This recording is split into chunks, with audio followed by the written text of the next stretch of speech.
All right. So we are live. And yeah, we're just going to go through a couple rolls of coins here pretty right now. Jeremy was just telling me this cool story about Old Man of the Mountain that I did not know was at all. I kind of just thought it was something that New Hampshire was proud of. But yeah, there's a whole history to that. But yeah, so I'm testing out this new camera over here. Testing out this camera's been tested, but I want to kind of go a little bit more with it. And the real question for this video is, are bankrolls worth it? Are they worth the hunt? I've been told by some people that because of how the machines roll them, you're not going to find anything that's worth it. And to be completely honest with you, I went through like probably 7 or 8 rolls of quarters, and I think the oldest thing I found was a 1975. So I want to kind of see if in these 8 rolls, if there's actually anything worth more than its face value. So, hey, legit. I was trying to get it on my TV so I could read chat at the same time. Hey, legit, how's it going? He had put us on that wheel for Bionic Bulls thing too. We came close, really close. Actually, I won a couple round. Did you? Yeah, but you came close too. You and there was a lot of people on there. That was a good time. I don't know if I see. Can I see chat? Hold on. That's because I'm on the wrong one. Well, I'm legit. If you have any advice on this, let us know, because I honestly do not know if there's anything worth looking for in these rolls anymore. I'll be honest with you. But with that being said, I think it's 1965, before 1965 for the quarters, before 1965 for the dimes, and I am not entirely sure on the nickels. Hi, Bionic Bull. Not entirely sure on the nickels. Does anybody have a year mark for the nickels other than like buffalo heads or anything like that? Who knows? I feel like there's not many silvery nickels. I think it's more like dates. Hey, Bionic Bull, how are you? Good seeing you. That's kind of why I thought it was ironic that you said you got that book, because I'm like sitting here thinking to myself, oh yeah, dude, I can't wait to do this. Well, let me look. I got this book. Yeah. So I got this for like nothing.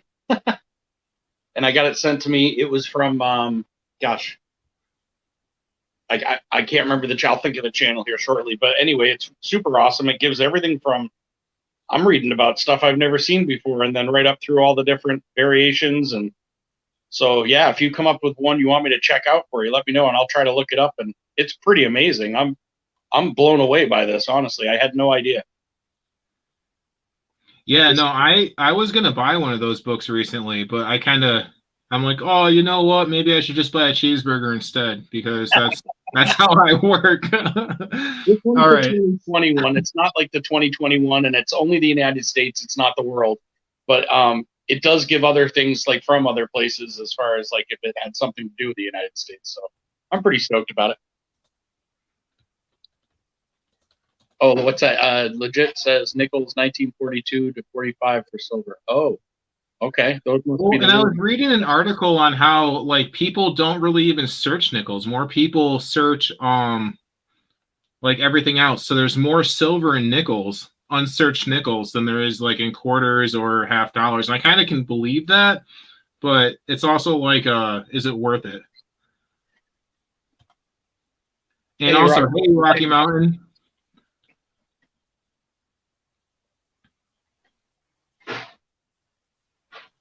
Oh, wow. They found 3 Merc dimes and a silver Rosie. That's pretty friggin' awesome. Whoops. Now, when you say dime bags, what do we mean by dime bags? Not rolls. I'm going to start cracking open this quarter one real quick. And I'm not sure where Jeremy went.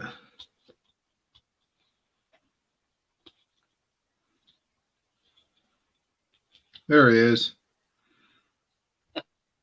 I'm back. Hit the wrong button. Fat fingers. I'm going to bring down the coin camera until we find something maybe worth it. I'm going to go through these. And like I said, the person that I was opening these quarters for, they were doing the state park book, the state monument book, So they were finding a lot of stuff because that's like 2017 to 2021. But oh, okay. So yeah, I only get boxes at my bank. That makes more sense.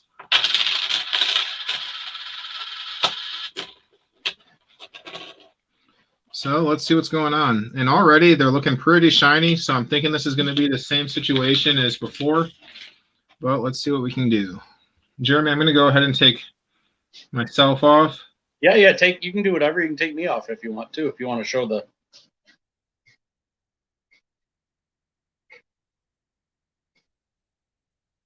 Hi to anyone in chat I may have missed, but thanks for coming.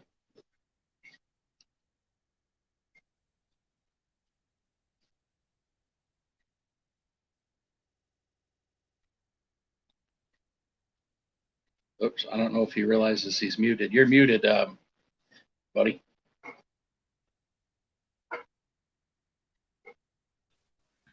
Yeah, I didn't realize that. Thank you, Jeremy.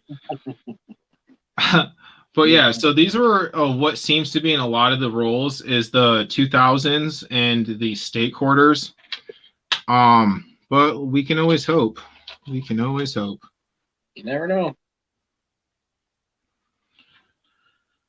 I think you're right about the machine thing. It probably, takes most of the silver out, and then you probably have the one every now and again printing the silver that's good enough that it didn't catch the, it didn't like slide through, and it might, I think they're still out there, but they're probably few and far in between at this point. Well, I think it was Monkey King Metals who actually brought that up the first time, and I'd never even known that. From what I can tell, all of these are going to mostly be D because of where I'm located. But let me just go ahead. And somebody said that the other day too. Like depending, like if you're in California, you're going to see more San Francisco mint. If you're out in the East Coast, you're going to see. I never thought much about that, but it's true. We totally get probably more P's here than we'd get, just because of where we are. So here's a 77, which I know means nothing, but that's probably the oldest date we're going to find in this roll based off what I've been seeing. Hey, Jonathan Friend. Hey, Jonathan Friend, how are you? I got to shoot over to the chat so I can see. Hope you're well. Can't stay long, but drop in to show some love. Thank you very much, Jonathan Friend. We get a lot of poopy peas. Well, I remember. Go ahead. Oh, yeah. I remember when I was back in New York, it seemed like to find a D mint mark was awesome, Yeah.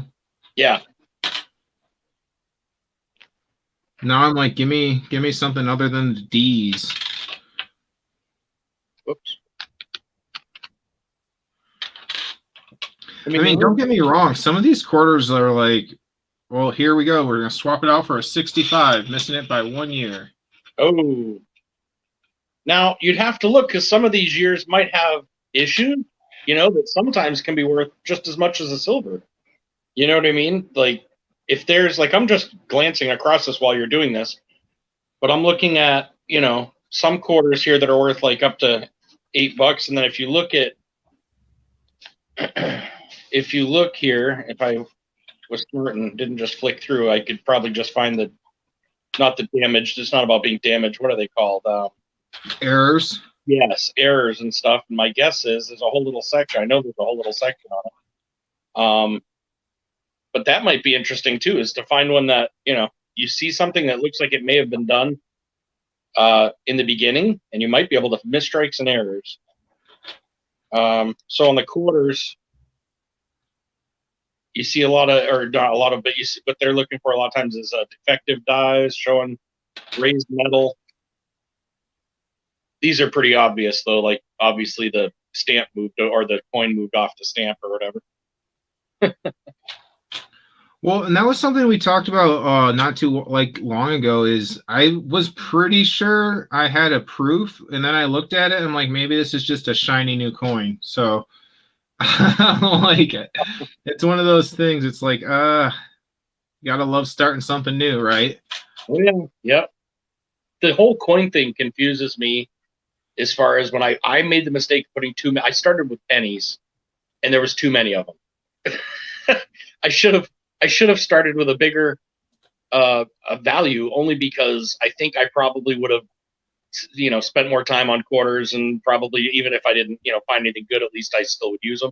Instead, I ended up with stacks and stacks and stacks of pennies that I'm not really using, and but I don't dare to throw away because there could be errors. And oh my God, it's like hundreds and hundreds and hundreds. Right. So, well, yeah, no, I'm right there with you. Like, these are probably going to go into a jar, and then because again, honestly, I think this 1965 is going to be the oldest that we find. And that's because here's like a 64 or a 68. Sorry. Got all excited over there. But the state quarters. He was saying Kansas has an "In God We Trust" error. Delaware has a "Splitting Horse" error. You guys that can remember this stuff, it's amazing. I don't know how you remember it like on the top of your head like that. I love watching those channels like yours, but Legit Sir Noobs, I enjoy watching these channels because I think they're younger, but they have knowledge. They're really jumping into these books and like reading about it, and it's fresh on their mind, and they see it, and it's like, I don't know how they remember it. I can't do it, but. Well, here's the thing: is I'm not a nerd like some people who go to school and better themselves and read books. I'm over here like, let me soak something in off the YouTube.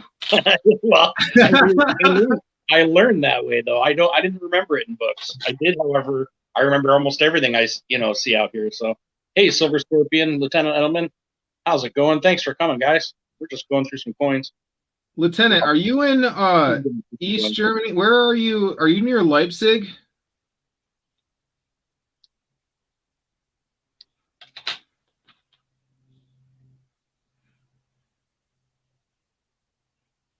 Oh, in God we rust. I'm not kind of loving that. If I were to find that, I probably wouldn't get rid of that. I know I've heard of those.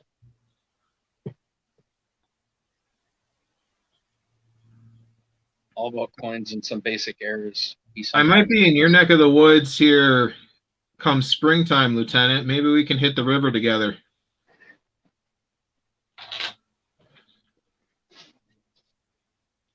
Where are you going? Well, I did have a trip out to Leipzig planned, but then I quit my second job, so we'll have to see if that's still going to happen. Saxony? Okay. I say okay like I have any clue, but I really don't. Just so we're all clear. Well, yes, but you can look it up later. Yeah, that's pretty much it too. That's the other thing about YouTube. I go back and I tend to rewatch stuff because the things that I wanted to remember back then, I don't remember. I'll rewatch. I'm like, oh yeah, that's right. I want to check that out. Well, all of my supervisors for my other job, with the exception of one, because of the shift I work, they're all over in Leipzig. So yeah, we were planning on going out there, actually meeting in person versus, the weird internet things that we do when we're watching screens for 10 hours straight. Going to move on to this roll of dimes. From what I can tell, without looking for errors or anything, the 1965 is the oldest thing that was in that roll of quarters. Didn't find any. Yeah, no, it's always a blast in 2021 or whatever year we're in working with people. Yeah, and I didn't find anything really other than a few P's and a D. So I'm going to call that first roll a bust.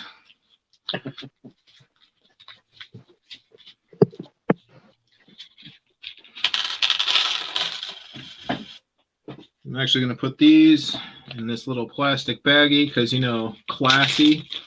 We're all here in the classiest channel.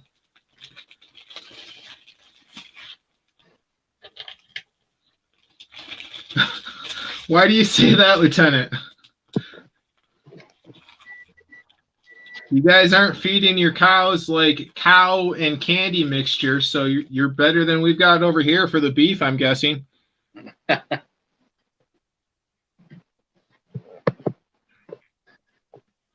Okay, so legit, what when you say look for the silver edges, teach us all.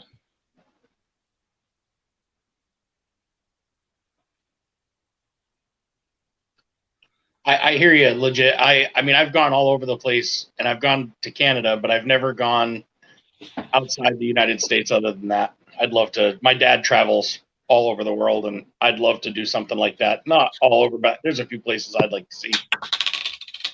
Canada is outside the U.S. You need a passport to get into it nowadays. Last time I was in Canada, all you needed was a social security card, and I was going there to. I may have gone after I was drinking when I was young, but I was under 21 in the United States, but they let you drink at 18 in Canada. Huh? Yeah, see titties. Megan says. I mean, That's all. I get a yell from a yell from Megan out in the other room.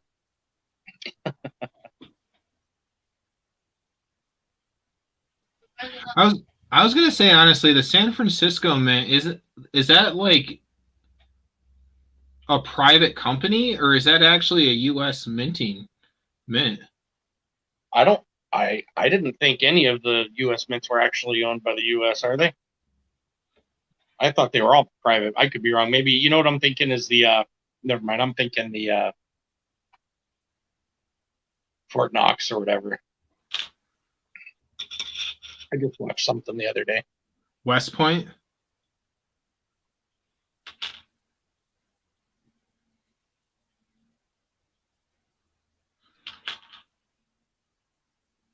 Well, so we have a 65. I'm looking at these edges, but to be completely honest with you, I'm gonna have to find one for sure to put next to them, just so I know exactly what I'm looking at. You don't have a silver dime? Not in a case, and if I do, then it's sitting all over the place. I should check. I bet I have a silver dime or something I can send you so that you can. I'll put it in with your food. But yeah, it's definite difference. That's for sure. Any of those, you can. It looks like almost like he said, almost like white in comparison to the gloss. Like it almost like when you see someone going through halves and all of a sudden they're like, "Damn it was a painted one." It's because when you're going through one and it has a little paint on it, it almost looks the same as what it would if it was silver because it's got that like white hue to it. Well, that's kind of like I don't know. I see everybody going through halves, and I don't really think that there can be much of a market for non. How much silver's out there before it's all gone. I mean, I feel like somebody was saying the other day when they were doing their halves, they're like, I remember picking up a box and finding 3 or 4 things in a box or 5, and sometimes more. And they said it's getting worse and worse and worse and worse. And sometimes you get lucky and what people really want to find is those personal bankrolled. So people bankrolled them for the bank and then sent them into the bank, to put into their account. If you can find one of those, somebody took it out of there, whatever, and packed it themselves, you're probably going to find something in it. But the banks are getting better and better. Well, how long does it take for them to realize how much money they're throwing away too? You know what I mean? Yeah. Well, I'm 48, and I didn't realize until 6 months ago that any of the silver stuff that I didn't look at silver coins as silver coins. I had no idea there was worth to it. I just knew they sounded different, and I knew they were silver, so they were something to hold on to maybe, but I didn't know anything about it. And then all of a sudden started watching everybody out there doing this stuff, and I'm like, holy crap, I've been missing out. And then I started thinking about all the stuff I'd literally tossed. I remember sweeping the floor and there was coins on the floor. I didn't want to bend over. I mean, it was like stupid stuff, but I was just young and I just didn't think about it. No one trained me at all. So I just didn't have an idea that it was worth anything. Well, I was talking to a coworker and I was talking to him about pudding, and he goes to me, he's like, oh yeah, well, I have some things to do in a jar of quarters that I need to get rid of, so maybe I'll buy some of that pudding. I'm like, whoa, hold on. Just go ahead and look through your quarters and I will buy you pudding and pay for your quarters. He's like, I don't understand. I'm like, so, and gave him the whole spiel about pre-1965 and everything. And he's like, oh, that's pretty cool. But I think I'd rather some pudding. I'm like, dude, like I'm not sure what to say to you right now. Like, yeah, I'd rather some pudding too, but come on. Imagine the people that for all these years have been working in toll booths using quarters, and collecting quarters for people, just for the state. And imagine if they went in every day with a roll of 20 quarters that weren't silver, and every time they got a silver quarter, they put it in their pocket and changed it out with a regular one. Imagine how many they'd have, how many thousands and thousands of quarters they deal with in a day. I did that when I was working at the thrift store. Yeah. When I was doing like counting in the tills and stuff. Yeah. But the only thing I did that with was wheat pennies. Right. And then I ended up getting to the point where I had all these wheat pennies, and this was like, I don't know, 2010. And I'm like, this isn't going to add up to anything. And I just lost them. Like, it wasn't really like I spent them or threw them away. I genuinely stopped caring and I lost them. Yep. So the oldest that we've got on these dimes is 1965 as well. So we're kind of 2 for 2 on not doing too well, in my opinion. Well, again, on dimes, there's a lot of different dates on those that we'll have to go through and check. I'll see what we can find, and I say that, but legit's probably going to spit out 4 numbers here in a matter of 4 or 5 seconds that you could check. But I know there's certain dates that are worth something because of errors or just different. Sometimes too, you'll find silver. Not like regular silver. It's like what do they call them? The proofs and from a silver set. Like if I look at my 99, I think it's a 1999 or 2000. One of them was a silver set, and it's got the penny, the dime, and the nickel, the blah blah blah. The penny, the quarter, and the half are all silver, and those sometimes get broken up and put into things. And I've heard that the mint actually puts them in circulation every now and again just to keep coin collectors going. That makes sense. Also, take it easy, Lieutenant. Thanks for stopping by. And yeah, one moment, Monkey. There you go. So I'll take down the coin cam for him to jump on. And if we find anything, I'll bring that back up. Other than that huge hole in Washington's face. I mean, that's pretty fantastic if you ask me. Have a good one, Lieutenant. 2009 on the dimes or on the quarters?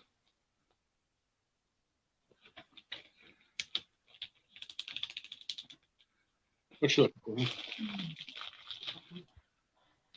I also love putting this stuff up there just because I'll come back and be like, oh, yeah, homie said this.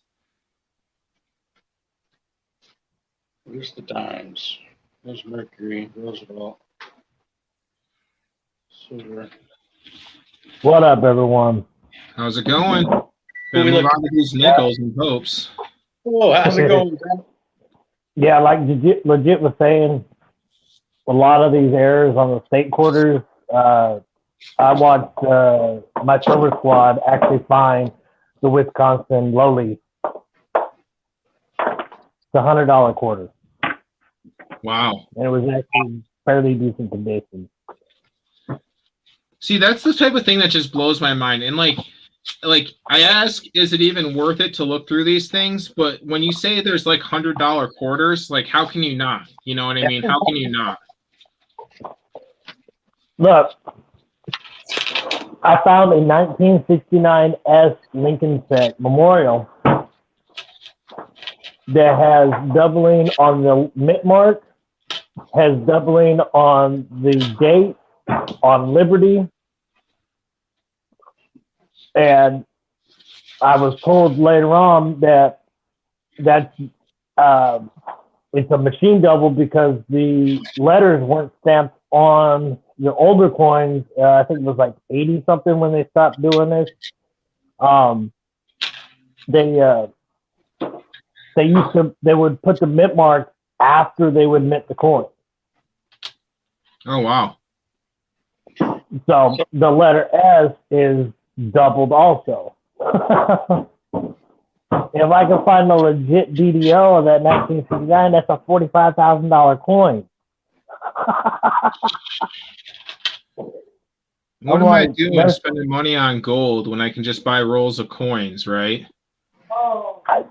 Everybody's like, oh, I want gold, I want gold, I want gold. Okay, gold's great. That's great, but we're not. We've sucked most of the gold out of the ground. Oh, I don't know all about these areas. that. I wouldn't say. I gotta believe there's a lot more gold in there. Let me reiterate that the bigger nuggets have been found, even out west where I'm at. Especially in Northern California where all the prospecting was going on. There's gold up in Alaska. There's gold all the way to the Rockies. It all depends on where you go and if you can find that gold vein. Right. You find that gold vein, then you got some serious money. Yeah. But you got you got those gold miners, on Discovery that are doing, hundreds of thousands of dollars, for a season. They're only getting the same stuff that, Partners is getting. It's just small little flakes. Yeah. And they're just getting a mass amount of it. They're just cycling the dirt through. Well, and you have to, when you're going on large scale mining like that, you have to actually think about the cost of fuel. A lot of people don't really think about the cost of fuel that it takes to run those machines and stuff. Unless you're getting that like huge amounts, you're just gonna go work yourself into the hole. Yeah. Yeah. So go ahead.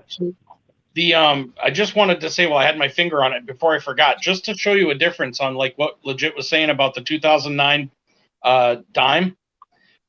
The 2009 dime, a P, right, was 96 million of them, 96.5 million of them made. Okay.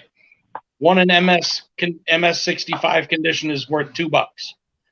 Now, if you look at the 2009 D, now you're looking at 49 million made, and that one's still worth about $2. But then the next one, the 2009 S, there's only 1,482,000 made, and that was worth $250. And then if you get the silver, it's worth $5. I'm not even gonna lie. I'm sitting here thinking that it was Denver Mint, Philadelphia Mint, and then West Point Mint. How many mints am I leaving out?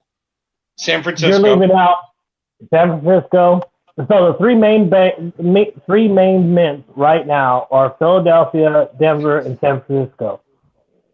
Philadelphia and Denver produce most of the coins that we see in circulation. San Francisco will do business strikes and silver strikes for sets. You're also missing Carson City, which is Nevada, New Orleans, which is the O Mint mark, Chattanooga, which is the C Mint mark. And it actually is in the book. It actually the red book. It actually tells you which ones were minted and what years they actually minted from. Really? Yeah. See, I guess I only pay attention to the big things that really don't matter at all. True. And we lost Jeremy. I'm back. He's coming back. Yeah, I know. But yeah, I actually show me big because I'm gonna show off some of my collection that I just got this week. Well, I'm also like now I'm over here, so thank you, Legit, because I'm over here looking. As soon as I see a 2, I'm looking for a 009 afterwards. So thank you, Legit. It doesn't even matter, if it's. Just so you know, it's not just 2009 though that are like that. You have other ones. 2007, there was like 1 billion of them made, but then if you look at the 2007 S, there was only 1 million made. Wow. So that looks like in the dimes on the newer ones, you're looking for S1s mostly. And that's where you're going to find the S. The San Francisco's are worth a little more than the other ones, and then it's obviously silver ones. But for the newer years, it looks like the S ones predominantly, there's more of them until you get into like, I mean, it shows. Well, 2009 was such a low mint because of the simple fact that we were going through that recession. Right. Yeah, and if you look at 2010 and 2008 compared to 2009, 94 million minted from the Philadelphia Mint is small because they were doing billions of coins a year. Yeah. You know?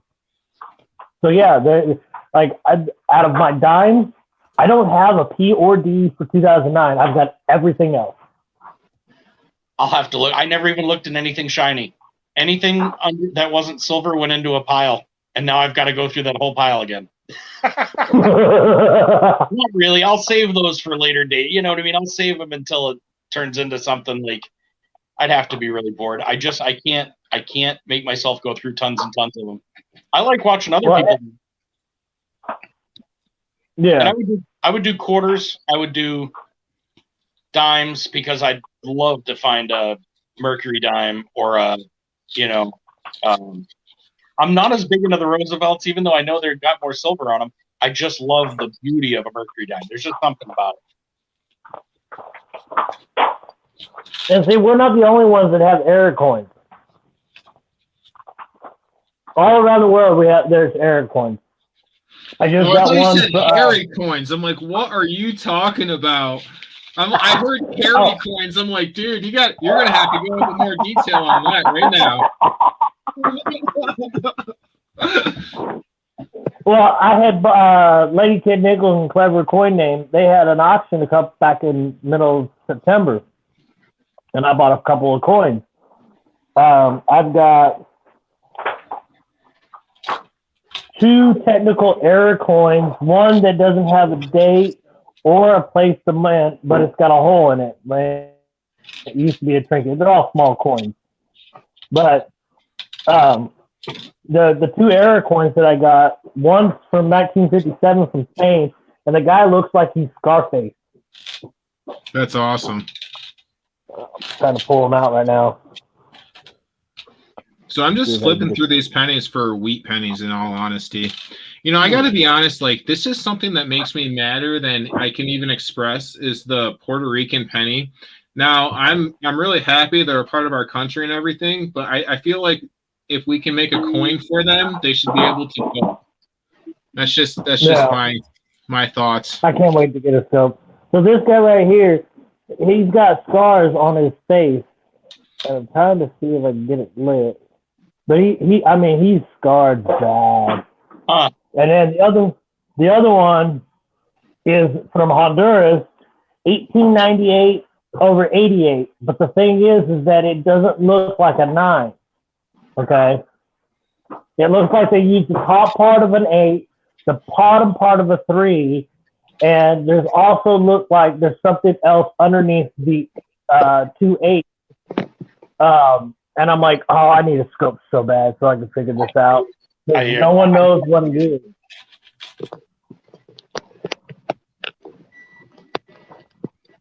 Legit was saying that he's like, at some point we got to get you one of those mats, the coin mats, so that you can separate your coins. But then it also gives you your key dates to look for right there in front of you. I've seen a lot of people with those, and at first I was like, why do they all have the same mat? Now I'm realizing, though, because it gives you that information at literally your fingertips, so it allows you to be going through those coins and going, oh, whoa, wait, what's a 2000 or whatever, 19 whatever. I'm looking for this. That's pretty cool. Legit. What mat would you recommend if you were to say, yeah, go get Rob Fine's? Well, there you go. You just answered my question right there. Yeah, Rob Fine's Treasure has good ones. Quinn's Coins also does coin mats. They're not like Rob Fine's Treasures. They're more like just a laminated cheat sheet, you should say, and it gives all the different, different coinages that we had, and then with some key dates, some, not all. I saw one on Amazon that had a bunch of key dates and stuff.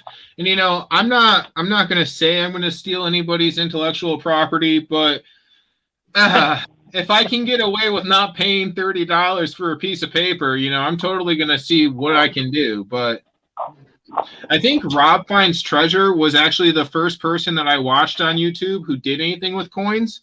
So I would definitely support him, like, with that.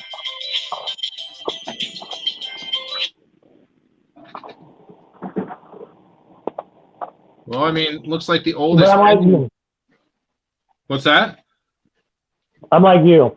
I don't really want to spend that type of money on a map that, will last maybe a few years, great, but what happens after it starts deteriorating and everything? Are we talking about? I have a coin map, but it doesn't have any key dates, but it's a fairly large map that I got from my Silver Squad. And I think theirs is like 20, 25, 30 maybe. But I mean, it's a lot. It's not as wide as Rob Finds Treasures, but it's more longer. Huh. I don't know. They look convenient. That's for sure. I feel like, for me, I can't remember anything. I mean, I have a book in front of me, and it takes me forever. If it was right there at my tips, I feel like that would, Yeah, but the red book, the red book won't give us the key date. Well, it will tell you about key dates, and the only way to really know about key dates is if it's under 5 million minted.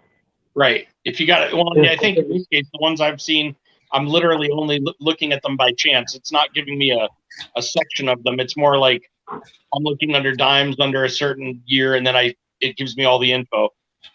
But yeah. Now, this is my coin map. I'm sure you must have a thing, but there's the start. And there's the end. I mean, it's a fairly large one. Yeah, it is. Yeah. Wow.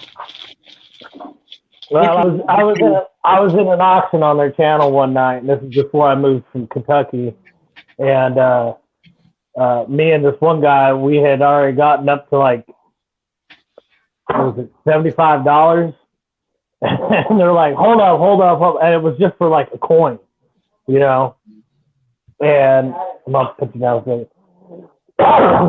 but they stopped us because we had gotten over like, the amount that, the coin was really worth.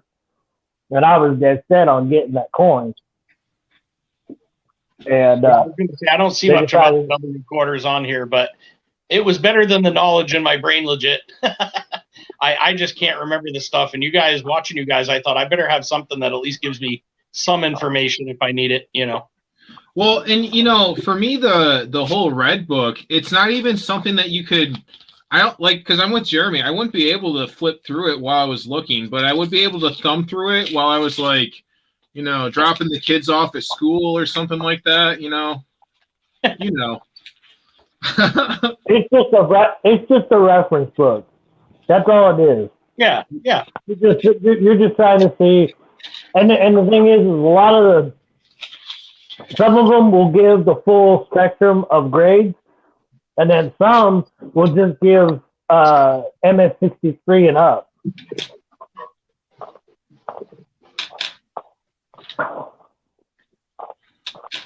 So Megan, the main purpose. What's that? Megan has something to tell you. I said, "Where's your dong?" is what I said. Dude, my dong is always sitting right here. I moved it out of the screen to make sure it won't come up. But how can we have one of my videos without it? She said you better check it for errors. I'm sure. Well, there's so much going on that I wouldn't even know where to start. Like, would it be an extra elephant leg, or what would it be?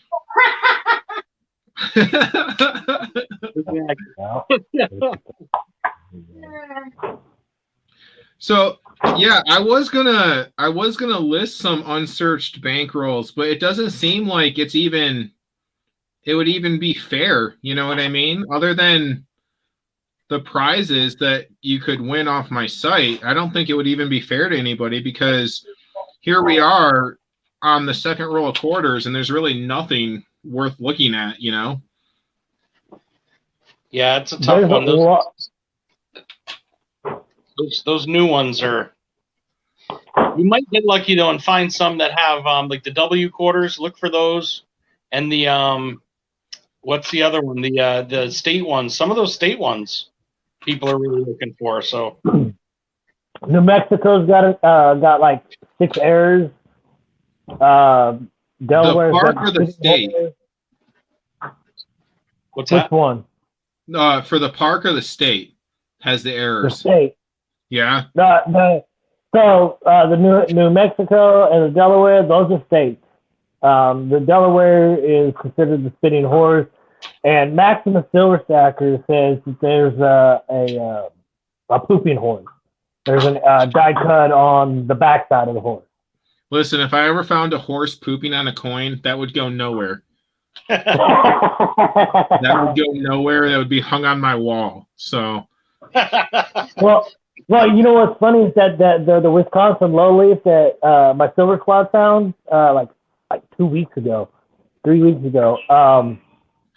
It was for one of our members on the channel, and it was in, I mean, almost uncirculated condition. There was a few scratches and whatnot, but for the most part, in its actual state as it was still worth $100 because it was a Wisconsin lowleaf.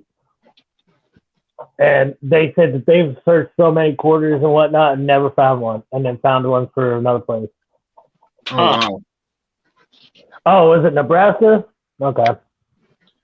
Now, again, so that I got to ask, is that the state or the park? Because I'm seeing what I'm seeing is a few state quarters, but I'm seeing a lot of the new national park releases. Like, that's what I'm seeing way more of anything else. I will say this. Hold on. So, like, for instance, that New Hampshire quarter, if it's a P, there was like 673 million of them made, right? So it's only worth like 35 cents, or no, actually, I'm sorry, if it's worth $4 if it's MS65. But then if you go into the New Hampshire D is worth 4, the New Hampshire S 2000S is worth 3, and then if you get one that's silver, it's 8, because there was only less than 1 million of them made. So are the parks, because legit just popped up again and said state, are the national parks worth anything at all at this time, or are we just flooded with them? No, they are. They are. The newest one, George Washington Crossing, Delaware. Philadelphia ones have a die cut on them on top of the hat, and they go between $75 to $100 right off the bat. That's crazy. W quarters range between 20 to 25 to more, depending on which one you have. Now, currently, I've got a Weir Farms, a American Samoa, the back quarter, and currently with Maximus Silverstacker, I've got the Marsh Billings. Those are the 3 that I have of the 10. I mean, I'm looking at most of these park ones quickly, and as long as they're in decent shape, they're all double their face value minimum. Mm-hmm. At a 2019 P Lowell National Historic Park, right? Just happens to be where I opened up. In AU 50 is 50 cents. MS 63 is 75 cents. MS 65 is $1. That's not even any of the special ones or anything. That's just one. And then if you get one that's an S, it's $3. Then it goes to 8. I mean, so they might not be worth a ton of money per quarter, but each quarter be 25 cents. If you're spending it at 25 cents a whack, but they're worth $3, if you start pulling those aside, it'll become worth something later. Well, but you have to also account for how much it costs to get them graded. So, like, let's say you sent in like $30 per coin. Huh? I think at least PCGS is $30 a coin. Right. So I was looking to get a membership for there, which would knock it down to I think $10 or $15 less per coin. And then there's the sliding scale thing where if you send in a large amount, you get even more knocked down. But you have to ask yourself, how long am I going to have to sit on these graded coins for them to be worth, the actual Well, grading of the coin, you know? with the way our economy is and the possibilities that we may lose coinage sometime in the near future. I wouldn't say the coming future, but fairly, say 10, 20, 30 years for the most part. But the thing is that they're going to have to revamp the whole system to do so. Well, And I don't see them agree with doing you that. kind of there, because you look at Canada. Canada has already gotten rid of their pennies because it cost too much to make them for what they were actually worth. And so I see, depending on how our situation goes with a lot of things, and I'm not talking about the next 4 years or the next 8 years, depending on how things go within the next easily 20 years, we could be done with coins. We really could be done with coins. And then if you have a sack of coins, no matter how many were minted or whatever was going on, or even like worst case scenario, there's a certain type of war, the value of all those coins that you've got, they're going to be going up if they get called back. You know what I mean? For usage and stuff. I feel like pennies are useless at this point. I mean, as far as new ones, to keep on creating pennies is, to me, they're creating pennies that are worth more in scrap than they are. Granted, the copper, the older ones are the ones worth more money, but when do you use a penny? Why? I hate going to a store when it says $4.99. That just pisses me off. That's just, what is the point of that? Why? I'd rather pay the $4. You know what I mean? Or the $5, whatever it is. It's like one of those cards that like it spends to the nearest dollar and then the rest goes into savings. I want to get one of those. Right. Because I don't ever look at. For years I never looked at change. When I was a bartender, I had a friggin' 4-gallon jug full to the top of silver change, but I had no idea. I didn't look through one bit of that silver. Not one bit. I literally dumped it in Coinstars, and then I would go bring that check over to the landlord. I mean, it was that simple. I just had no idea. And with me hitting these Coinstars in my area, most of my finds that I found, the 69S was at a Coinstar. Yeah. I found a 39S at a Coinstar. My biggest haul to date was $80 worth of quarters. Yeah. And people still can't wrap their brain around that. They can't get their mind on how did no one know almost $100 was missing in quarters. Now, and the thing is that people don't realize that thing is making a lot of noise. So you're not going to hear it drop into the change thing. But that thing had to be stuffed up under the actual reject slot.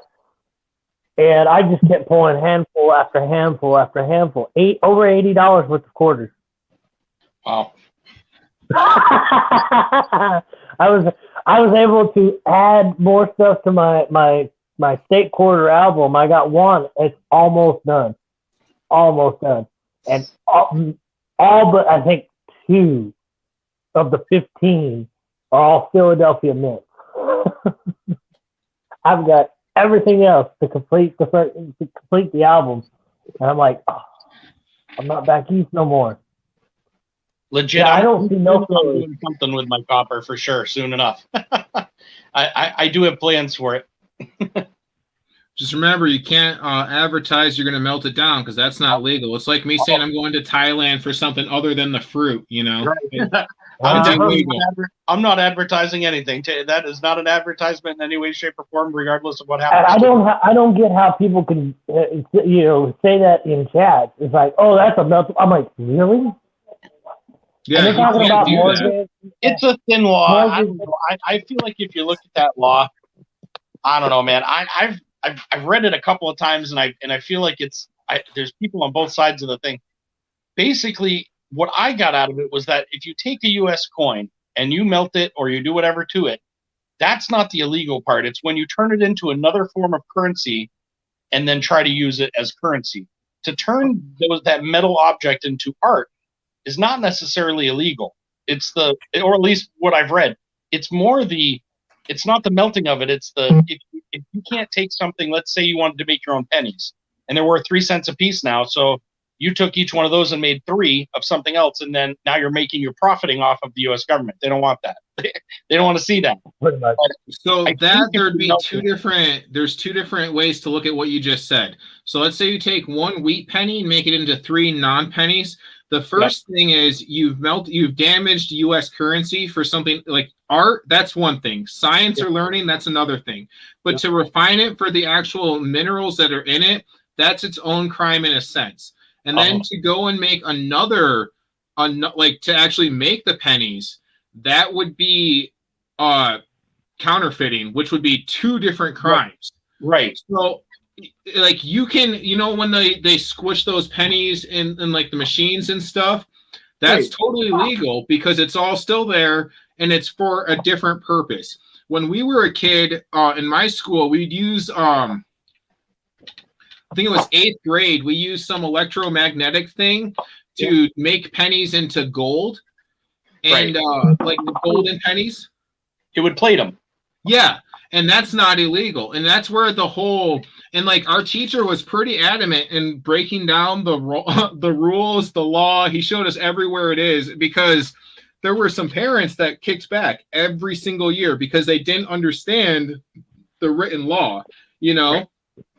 Well, what's the difference then between rolling that penny through the flattener where the print of the penny's gone and it has whatever print of the Mount Washington Cog Railway or the whatever's around here, you can do those. And what's the difference between doing that and melting it and turning it into an art piece? So the difference is like let's say you melt 3 together, right? You're melting 3 to get to that get that piece of art. Let's say you're making a copper eagle. And it actually takes you 3 pennies to get to that copper eagle. Well, the value of that copper eagle just changed. The value of that penny never changed. Does that make sense? Yeah. All of that penny is still that 1 penny. Right. But if you combine all those you're melting them for the copper itself, then the value is more. Yeah.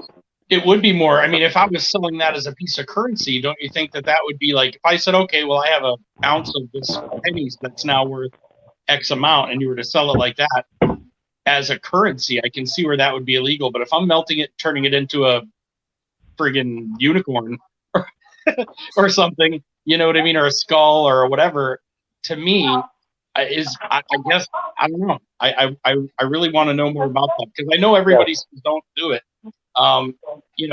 It makes me wonder if they're more nervous about it than they need to be because I don't know. I mean, I know you can't advertise, hey, I'm going to go melt down these pennies and go do that. I know that that's like a really taboo, but what I mean is just, to me, there's got to be if you can damage them for some, like for instance, to go to the Cog Railway, I can go throw $3 worth of that through it. That's 300 pennies. If I was to take those 300 pennies, same 300 pennies, now that they're not pennies, and melt them, no one would say anything. So I guess I'm not sure why the law is the way it is as far as that goes. But again, because our government decides to, they say we're a democracy. No. The way that they're forcing it is all these rules, and the rules always change. And you can say that about your job, your house, whatever. The rules will always change some way in some form. Well, we're a representative democracy. That's the first thing. That's why we have like mayors, councilors, senators, and all that. If we were a democracy, every one of our voices would count. We would all go individually and vote for something. And again, hey Jack, how's it going? But what to my understanding of the defacing of American currency laws are pretty much like how people misunderstand flag law. So like flag laws are pretty intense and has a lot of different subsections to it. So a lot of people will say, oh, you can't put a flag on did I miss somebody? I don't think so. Oops.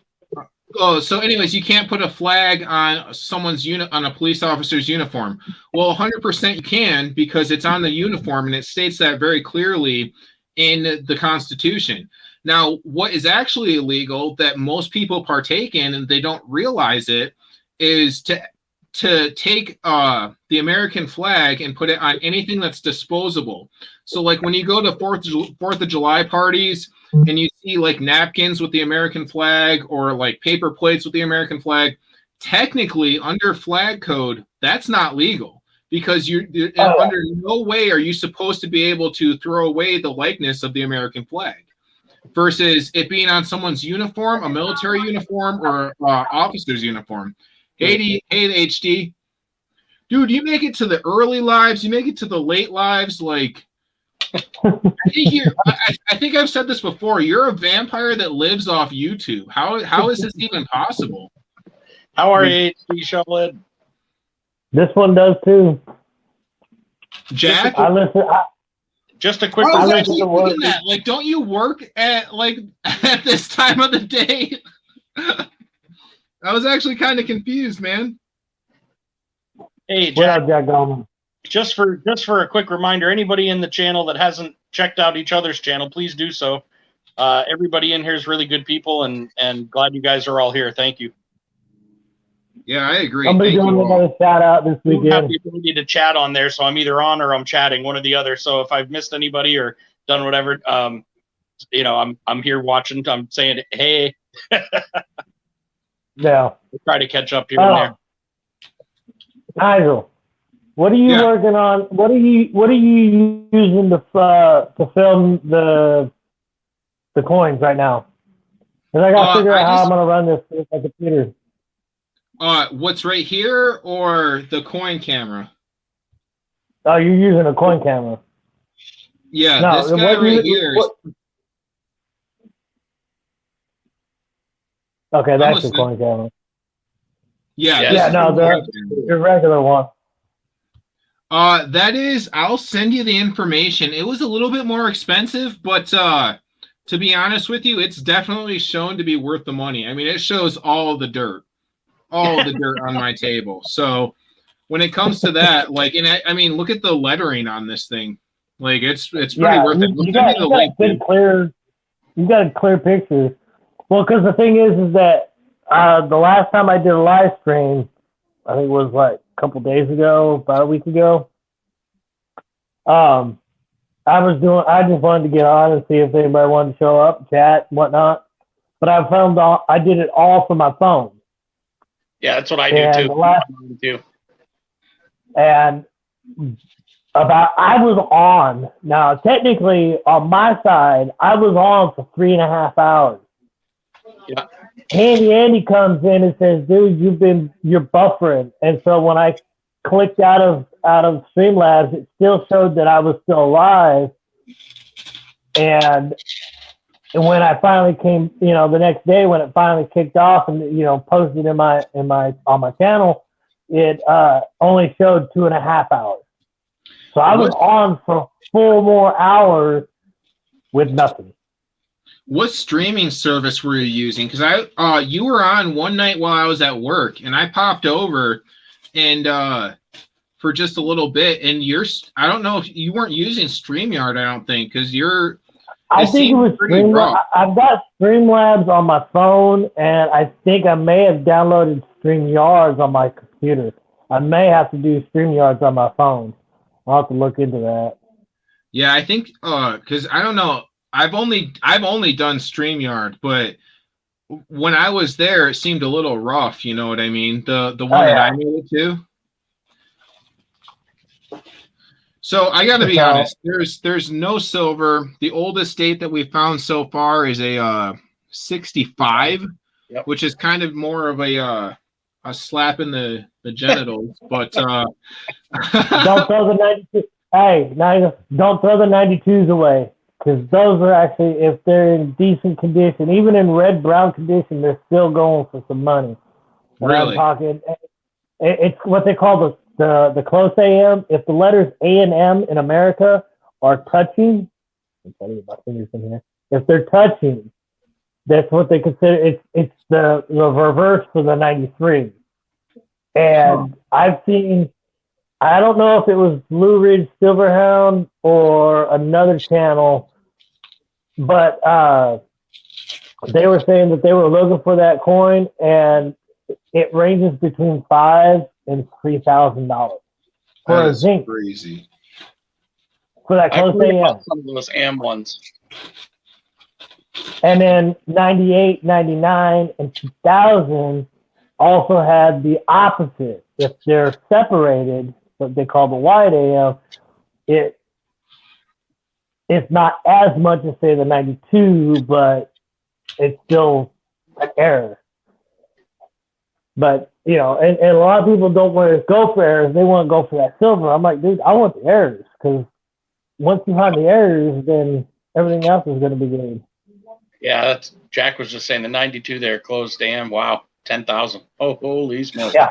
Now that's on quarters, or is that on all coins? That's a penny.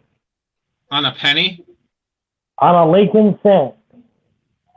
I've got a bunch of 92s too. I've got a bunch of 92s. I went through, I don't know how many the other day, and I think I've got a whole section, just probably a half a bag. On the reverse, the AM has to be touching on the 92. If they are, hold on to that, throw it in a flip, and set it aside to get graded later. I'll have to do that. Those are the things that, like, I never get into this, but then when you guys say stuff like that, it's like, how can you look into it when one little coin could be worth? I remember my dad saying he had a penny book, and as a kid I was like, I thought to myself, well, that's kind of cool, but it's pennies, Dad. You know what I mean? And he was like, hey, 1 penny in there. 1 penny is worth, I forget what he said, how many thousands of dollars. I thought it was a 70-something penny, but I can't remember now what he said. I don't know why I'm picking 71S or something, but a 70S small date is worth money. That might be what it was, because I remember a 70s and I remember S. I don't remember much of it.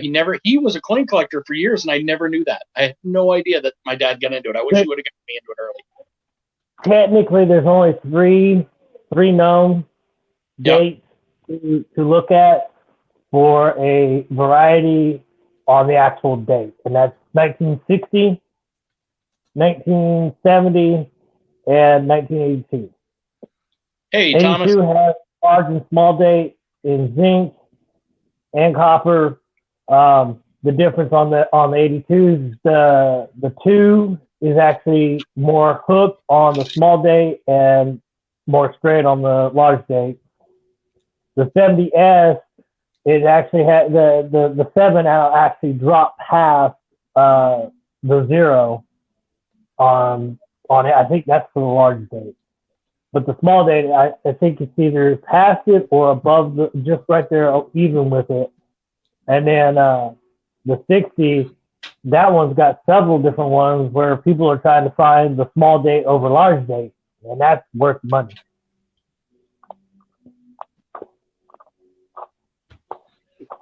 I'll be right back. Give me 2 minutes.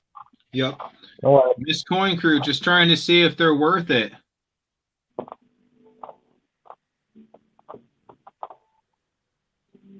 HD, you're gonna have to explain that for me, because I have no idea what you're referencing. Do you know what he's talking about over there?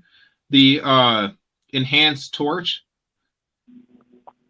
See, this is why this live happened, is because, like, I'm pretty new to this searching, and all I'm looking for is silver or obvious errors. And if I don't know what else to be looking for, like the 92 pennies that he was just talking about over here, and all these other things, I mean, I'll gladly look for them, but I don't know what that even means. An enhanced torch?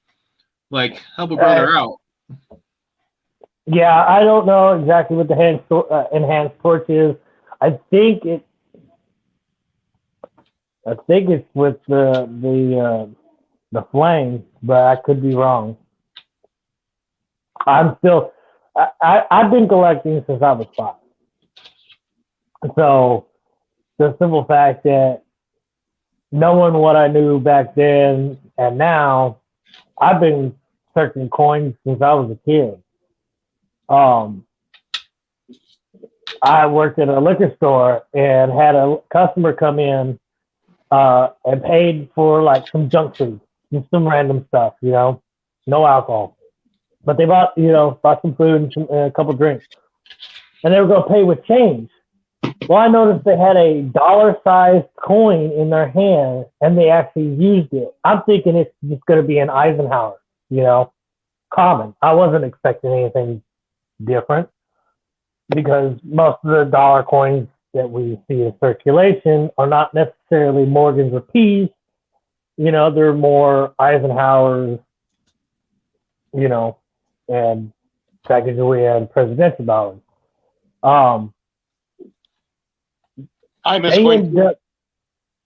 They end up handing me over that dollar coin, and I waited till they left. And I opened my hand because I didn't put it in the till, and I waited till they left. Where's that big boy? That was the wrong thing to do. When I opened my hand after they left, I was looking at the reverse side, eagle side, and I turned it over. It was a 1922 piece. Really? And I was floored. I started going, all the coins in the register. Even if I go into like a gas station or a store that has the little, you know, take a penny, leave a penny. If I see anything that's brown, I'm like, okay, I need to see what this is. I went into the gas station just by my word and ended up finding a 63. I think it was like a 63 wheat, Lincoln cent copper, and a 46 Philly wheat cent. I was like, nice. Like, sorry, here's a quarter. I swapped 2 pennies and left a quarter. They're like, you don't know what you're giving up here, right? I wish I could start doing this as a business. I want to so bad and go around and just start advertising people. Do not use Coinstar. If you want money for your coins, come to me. Yeah. I'll buy pound wise and offer you a fair deal. Dude, just put it on Craigslist. Go ahead and put it on Craigslist. Don't go to Coinstar, but put the True. 70s. All right. Put the I'll buy for the pounds. And just know that for pounds of wheat pennies alone, all coins. I'm not gonna just say pennies because most of the people that are going to the Coinstars are dropping quarters, nickels, dimes, and pennies. Like the most recent stuff, I end up finding 2 separate days. I end up finding toy coin currency, the little kid stuff. You know, one was a penny, one was a dime, and I think the last one I just found was a nickel. They're all plastic, they're all fake, but they look just like our American currency. There must have been some, you know, mom or dad that had kids that the kids just threw that stuff in there, you know, and they didn't go through the Coinstar, so it spit it out. But yeah, I've been telling people to look for coins since I was in my teen years. And when I finally started working for that liquor store, the guys were like, what are you looking into pennies for? And I'm like, dude, if I could find the fight me 1943 copper, I wouldn't be right here right now.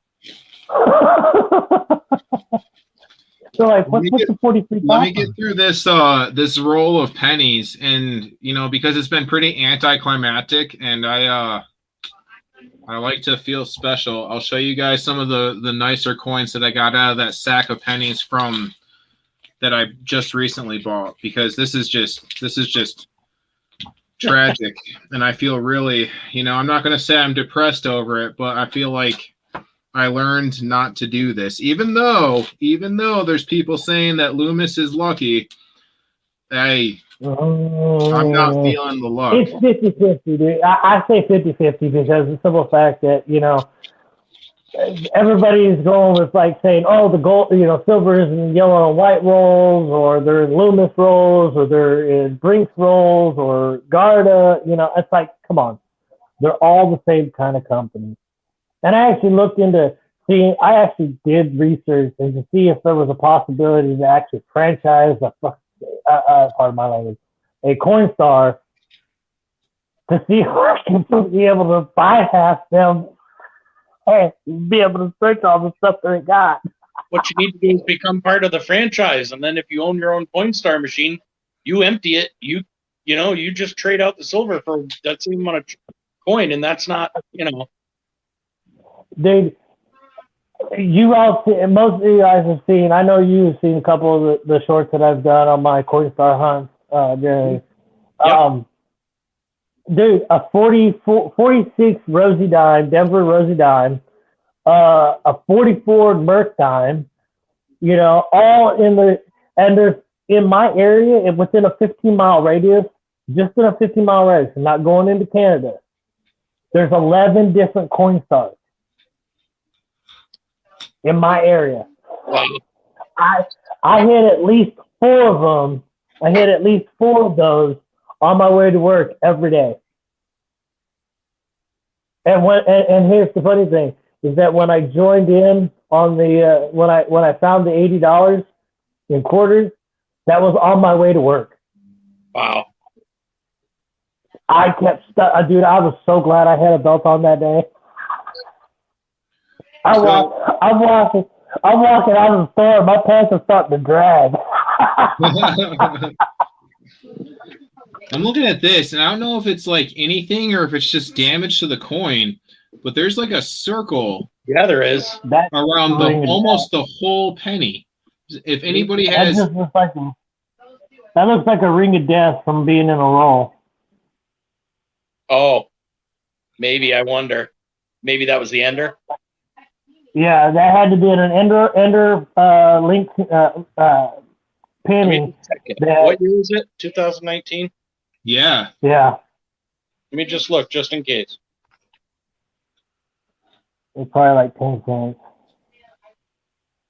2019.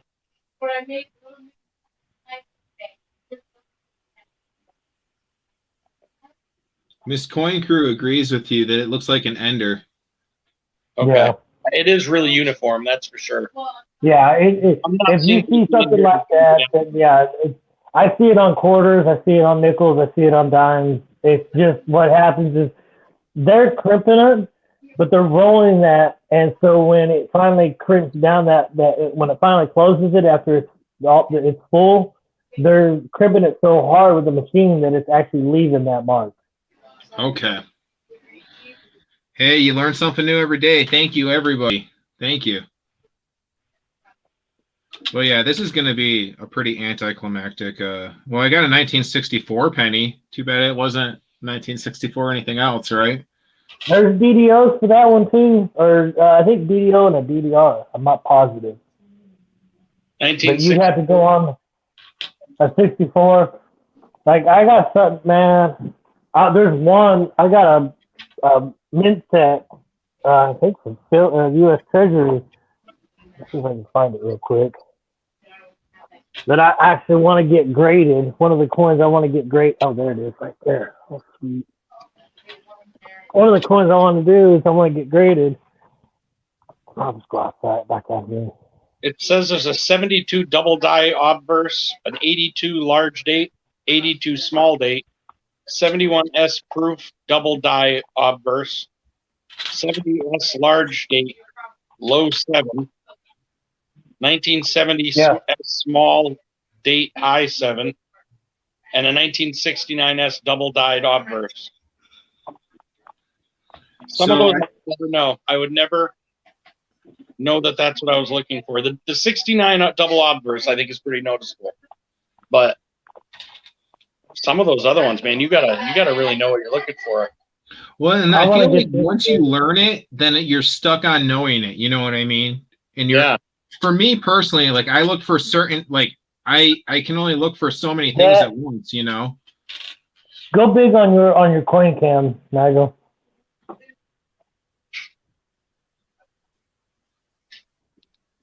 Go full screen for the 82. Yep, wrong one. You just have to drop and drag it when you want to go the full screen on that one. There you go. Is that the normal? Is that the way it should look? That's a small date. You see how the two down towards the bottom has a little bit of a hook to it?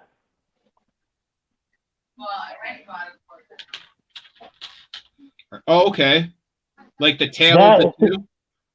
Yeah. Okay. So you got the bottom end of the two, and then it kind of goes up, and it has a little hook to it.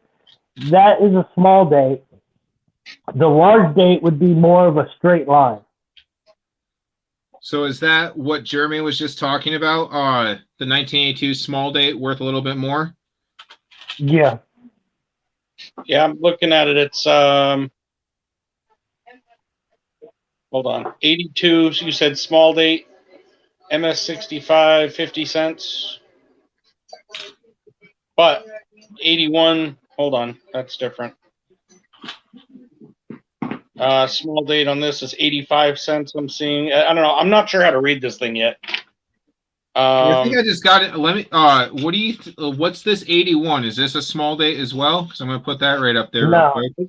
But he's right. You can see the 81. difference in the 2 and the 8 big time on the small and large date. That 81. There's no small date or large date on 81. But it's copper. Although it says, what's this? What's the difference between 81S type C types 2 and 81S type 1? There's a difference of between $3 and $15 for the 1 penny. But if you find an 81S, but I don't know the difference between type 1 and type 2. That I don't know either. Also, Yeah, I here's got a number 61. I So got a they- 60. Hey, Jeremy. Yep. You got your book right there, right? Yep. Hey, look up a 1961 Lincoln cent. Did you say 61 or 51? 61. 61. Yep. You see how, Nigel, you see how that two goes almost straight down? Right. That's a large date. So both of these should be like set aside then, is what I'm hearing. Yes. Yes. Okay. Well, and I also need to pause real quick because the 82s got me all distracted. But we found out of all these rolls, 1 wheat penny. Ooh. No silver, but we did find 1 wheat penny. So I feel like that's a celebration I'm going to say 46 for the wheat penny. for the wheat penny. Oh, 51. Ooh, that was off. Still, you got a silly 1951 ice. So What is an MS65 and higher on the 61 in the book? are you talking about pennies, Zach? Penny, yeah. Pennies. Okay. So when I'm looking up 61, I don't see any major things on 61. I know. I've actually got one in the actual mint set still that I'm thinking about getting graded. That thing is in flawless condition. There's a bunch like in 60. There's some that are worth a bunch. Yeah. I just haven't decided when and where because I've got a 1922 that's BU. It's got a few marks on it, but not much. I think I can get at least MS65, maybe 64 at the lowest, and that's still I bought it for 35. Wow. $35 on a bin sale. I was like, ooh, sweet. Yes, I will take that. I'm going to step away real quick and I'm going to show you guys some of the things that I thought were most amazing from this sack of pennies that I bought. Give me one moment, okay? Yep. Mm-hmm. I can't wait. Probably not this weekend. Maybe next weekend. I'm definitely going to go live again. And because I purchased 600 wheat cents from my Silver Squad last week for 45, which is almost a steal because you go on eBay and you can buy 1,000 on eBay that say they're unsearched for 1,000, but you're looking at $75 a hit. Wow. So I'm like what, almost 3/4 of that 1,000, for $30 less. Yeah. That's pretty cool. Hey, oops. See you later. Oh, hey, how did the fundraiser? How'd it go? Oh, you're busy. Never mind. Sorry about that. What was that? How'd the fundraiser go? Oh man, it went really well. So at our fundraiser that we did, like Nigel did some stuff as well to kind of help push people along. And when we did it, that night we ended up raising a total of, I'm trying to remember now, $375. And that was just from our 3 hours on for the fundraiser. But then afterwards, we've had more money donated and stuff. I think their total that she raised as a group there was like $4,000 for that. Nice. Congrats, guys. Not through YouTube. That was $375 or something plus, but yeah, but it turned out awesome, man. It was so exciting. Still, and which one was it for? Was it Alzheimer's? It was for the Walk to End Alzheimer's. It was just a great cause. I mean, a lot of people know how that is, and not an easy thing to go through. And she's a LNA, but she also works, for this company here in town separately. And so they kind of threw the captain's chair at her and went, oh, well, the other person gave up and here you go. Here you go. And Megan took it over and did really well. She did a great job. Yeah. Yeah. My grandmother's a cancer survivor. Was a cancer survivor. She had leukemia at first and did radiation, did chemo, the full nine. Yep. And that does a toll on your body. And they later on, it wasn't until late 2017 that we found out that she had ended up getting another form of cancer called myelodysplasia, which is a blood cancer. Well, the radiation and the chemo killed the bone marrow, which ended up your bone marrow actually creates your platelets and white blood cells, I think it is. Yep. And her platelets, if your platelets say, from 1 to 10, if you're 5 and higher, a doctor will do surgery. But if your platelets are 5 and under, they won't cut you. You'll bleed to death if they do.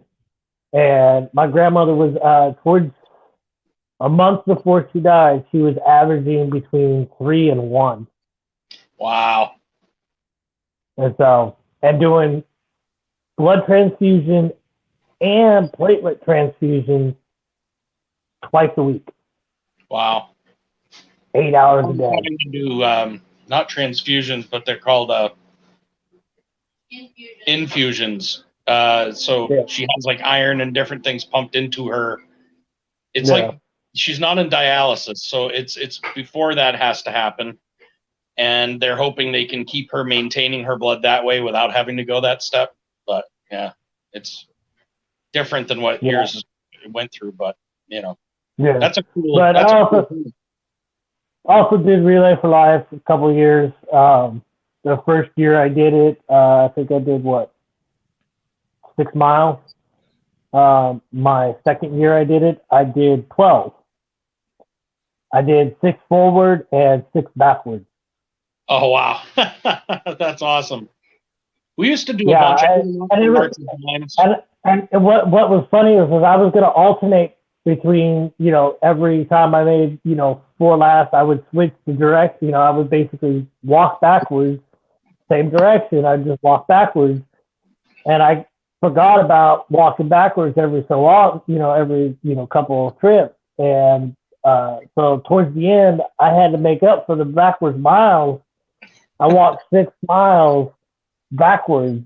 Oh, geez. And I did the last 3 miles backwards, and everybody's like, "Are you gonna get tired?" I said, "Yeah, but here's the thing: they don't get a break, so why should I?" Right. Yeah, that's You know, they don't. They anybody that and it goes with all cancers. They don't get a break. They don't get a pause time to, you know, catch up or, you know, get better. It is a constant battle, struggle, whatever you do. So yeah, walking 6 miles backwards was nothing. And I did them in a pair of chucks. I did them in a pair of chucks. Wow. I That's awesome. still have these beads. I still have the bead strands from every lap. So every time you you did a lap, you would get a bead. You could pick up a bead and put it on the string. So yeah, I've got. I think the last year I did 15 miles. So I've done like close to 40 miles for Real Life for Life. I never raised any money for it. I did it because my grandma was, you know, going to it and had dealt with it and whatnot. So Yeah, you know, it's cool to do things for people, and for us, we could have donated about $20 or $30. It wouldn't have been any major donation, and it was neat to turn it into something so much bigger, and then not just that, but do something for ourselves like that. Like, we came out of that feeling so damn good that it was like it just. I mean, it gave us a couple of weeks of pure giddiness almost because we did something good for a group that, you know, we know. It's like I do March of Dimes stuff. I do every now and again. I haven't done it for a while, but there's been a couple of different ones that we do. Autism, obviously, because both our kids are autistic. So there's different things we do with those. And now that we realize what we can do, including YouTube, it makes it almost more fun because it gets to include what we have in regular life and what we do for fun as well, you know? yeah, getting ready for work. What's happening with that coin? See, you still with us, Nigel? I am. Yeah, sorry about that. No. A little bit of stuff bled through over here on my end, but yeah. So these are like the coins that I got out of the penny sack that I felt like, I don't know for sure how great the condition is, but they're going into cases just because of how awesome they look. So this one under here, let me go ahead and put that up there. Yep. That is a 1943 steel penny, and I mean, I was looking at it. It is one of the shiniest pennies I've ever come across. Yeah. And You ain't got any real marks on that. And it's actually got a little toning, you know, or if that might be the light. But still, that's the light, man. Let me show you over here because, yeah, that's the light because it's. Was that on? Is that it? So it looks like it's silver. Yeah, oh yeah, dude, you got that's almost mint state, dude.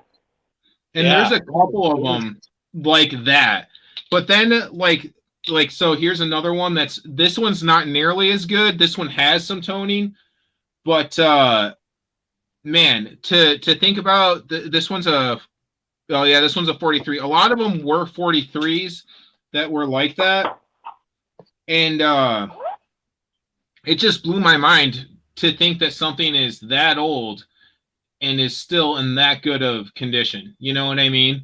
Are those the steel pennies? Yeah. What's that? Are those the steel pennies or no? Yeah. Okay, that's what I thought. I mean, I did totally different color. Yeah. I've got some old 43s, but they don't look anything like that. Well, Yeah, and that's why I was confused too, because I was having these pennies just stick to the magnet on my computer, and I'm like, what's going on here? What is this even a real penny? And I looked it up, and they're beautiful. They're beautiful condition, in my opinion. You know, I don't know. shit from a shingle, I guess. But and then this is another one that I had to put into a case because it's a 1905 Indian head. Oh, And wow. it's just in like this isn't doing it justice, honestly. Hold on. Let me see if I can get on there a little bit better. No way, little girl. Sorry, talking to the room, one of the roommate's cats. Oh, you want loving? That's the only problem with the cases is that it gives you a reflection. Yeah. Let me see if I can actually turn that light off. I should be able to, but this is all new, so sorry about that. No worries, man. I love the whole scope, man, is awesome. I can't see these things for the life of me otherwise. So it's like when I watch people's channels that have the scopes and can take the time to look at each coin, it just makes me happy because then I really get to see all the detail. Yeah. Oh yeah. Now, Yeah. eventually, when I get my setup going, that's not a bad condition either. Somebody buy a whole set of those cheap the other day. Like I could not believe how cheap they were. But it was the fun. That like has so much going on for how old it is, and then there's another one That's pretty. yeah, this one right here. I mean, this one's dark, but this one's an 02, and you can see so much of his face. Let me see if I can get that in a spot. That there is probably the biggest factor you can have going for you is how clear it looks. And the colors, that's just time and just being in the air. But if everything looks like like it was minted, fairly recently, yeah, it's gonna look a lot better, and it's gonna be worth more money. Nigel wants to know if we can test the pie for you to make sure it's going okay.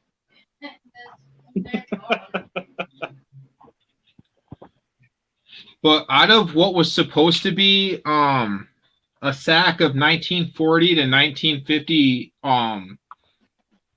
wheat pennies, I got pennies from every single decade, and then I also got 28 Indian head pennies.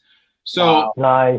I almost, like, it was such a good amount of stuff. I almost thought it was a mistake. Unreal. Excuse me, like they sent like a sack of 20 to 30 or something. Because if you go on the website, when you get the 40 to 50 sack, it says everything's guaranteed. You're not going to have any mistakes.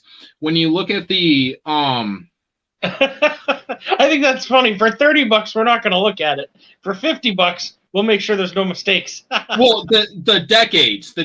When you're looking for the 30 to 50 decade sack, like it's like, oh, you're totally good. There's not going to be any mistakes. But when you're looking at the 20 to 30 sacks, they don't guarantee anything. So I'm looking at it, and I got this sack, and there's so much awesomeness in it. There's so much out of the date range that they said it was going to be. I'm thinking to myself, did I just get the wrong sack? And like, if so, I'm not going to complain. I'm very happy with this, but I might order more. Yeah, well, that's it too. It's like, should I? Because hold on, let me pull up the website because the price difference is so crazy. I mean, I guess for me, what I would want to know, I don't know enough about the steel pennies, but I would want to know about some of the key dates, some of the crucial ones in there, and make sure those are real. If they are, then I can't imagine they're not. But those are in such good shape. I'm thinking, holy crap! Like those alone, I don't know what you paid for the roll, but those gotta be. I don't even know what those steel cents are worth in that kind of condition. But they actually, hold on, I have a book right in front of me. Yeah. What year? I was going to say, Jeremy, don't you have the book right there at your fingertips? I Hey, Rocky Mountain Life Prospecting. Literally on my lap. Hold on, let's see. Are you? So we got 43. Yeah, hold on a second. A 43D boldly double mint is worth close to $1,000. What's that one? What was that? A 43 what? Hey, Rocky Mountain Life. Hold on, let me pull that up because I was just going to so yeah, this is a 43. No, I can't see a mint mark on it. So that's a a Philly. 43 steel. Okay, so Philly. So that says, okay, right here. So there's 684,628,670 mintage. But if you get one that is in MS63, it's worth $2.50. If you get one that's MS65, it's $8. Now keep in mind this is last year's book, and if there's one that you found, like I said, with different mint marks, it's worth a whole bunch more. I got one from Handy Andy just recently. It's not in the greatest condition, but it's I've never seen this variety before, and was looking it up, and they said, I was talking to one guy. I don't know if you guys know who 710 oil upside down is. Yep. Yep. He was saying that it's called a ghost penny, and what it is the 4 is completely, it's like a grease strike. The 4 is completely gone on this one. Okay. I was like, oh, that is such a cool error to find. But I mean, it's almost black, you know. What year was that one Oh. you're talking about? 1943. Yeah, that I wonder if that's the boldly doubled mint mark. Like they had to remint mark it, or is that the one without? It's all put away, and I'm actually running the word. I was just wondering. If it I'll bring it up this week. I'm probably going to get on this weekend and mess around with my computer and do some live stuff to see how I can get up and running and whatnot. Because I'd like to get people on panel too, like you guys do, and and just share. But most of the stuff that I'm going to be doing is just trying to see if everything works right. Because I think the first time I did it, my first live, I ended up going 2 different times because my computer didn't want to show video on my screen, but everybody could hear it. And so, yeah. I'll keep an eye out because if I see you on, I'll try to hop on with you for a while. Yeah.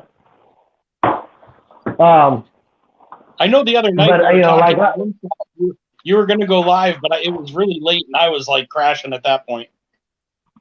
Oh yeah, no. If I do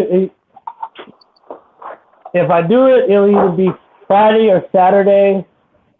It'll probably I try to shoot for, because I'm usually up during the night. Yeah. My roommate, she'd be in a pain right now. We're trying to keep this family friendly here. Trying. Yeah, I slip up once in a while. What was the mint on the 51 you had there now? The 51 wheat penny. Yeah, what was the mint mark on that? If there's no mint mark, that was worth more. I don't know. I'm gonna have to find that one again. Okay. Only because if it's a 51 with no mint mark, it's like the Philadelphia or whatever. That one's worth like it's like $65, and if it's in real good condition. Was it in one of the cases that I showed you? I can't remember. I just remember you saying no, that was a 1951. I think it was a wheat that you showed us. But if that's the one that's in really good condition, if it's the one without a mint mark on there, that one's worth quite a bit of money for that 1 penny. It was only 57. Oh, wait a minute. No, hold on a second. What am I looking at? 200. Why would there be? I'm not sure why there's another number over that number. I'm still trying to figure out this thing. It has a mintage, but it has another number next to it saying 57,000. So I don't know what that would mean. So yeah, I think this is what I got. A 5,000 count. Well, that's only a 1,000 count. Hold on. What'd you say? Huh? What were you saying? I said, I think Emily's not going to trash back.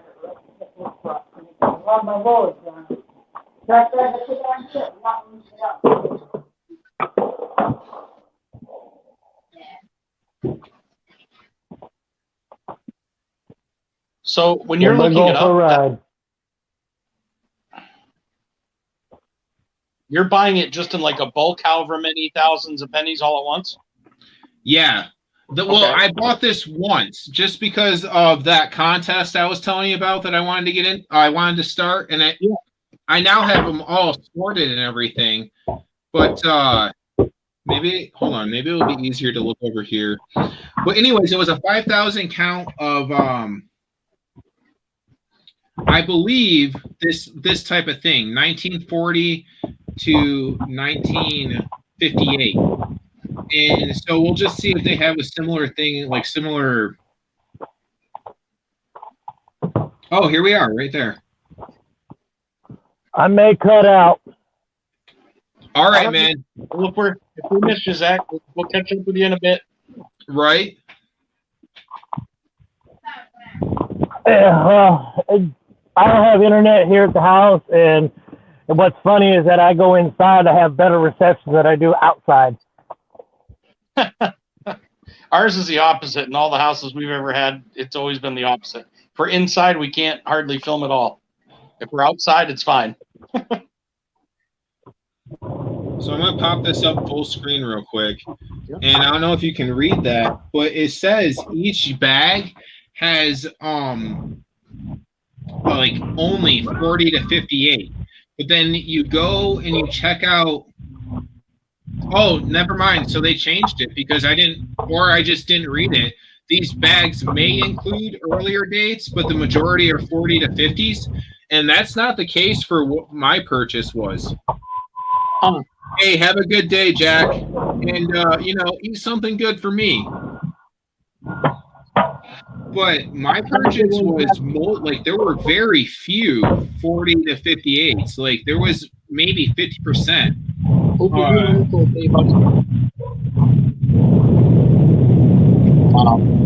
I actually have it wrote down. Give me 1 moment, because that's the type of nutter I am. Sending it to you. They sent you all the good ones, and then you're like, oh crap. Well, from now on, we're gonna put this in. Yeah, there were only 300 and 357 of the 40 to 58. So that's definitely not the majority being that year. So I highly recommend, if you've got the money to just toss on that and you really are into wheat pennies, don't go for the earlier year count. Go for the 1940 to 1958. And also, with that being said, the only thing that there were only 6 non-wheat pennies in that entire bag. And I think I was telling you that, Jeremy, there was only 6 non-wheat pennies. That's crazy to me. And, you can't really get mad at that when you're getting 28 Indian head pennies. No, that's amazing. I mean, I didn't look and see what the price was, but I mean, was that the greatest price of it? Wait 1 moment. I'm gonna mute him real quick just because there's a lot of background noise. Oh. Is he back as soon as I muted him? Oh, yeah. Hold on, let me get you unmuted, man. Oh my Lord. Just click the unmute button. What's it not clicking? It's not. I'm getting all these other options. Zach, bear with me, man. I wonder, he might be able to unmute himself. I wonder if he's hitting mute at the same time you are or something. Yeah, Zach, are you hitting mute? Oh, they chose to mute themselves. Okay, so that's what happened there. Oh, okay, yeah, that makes. I'm over here slamming on my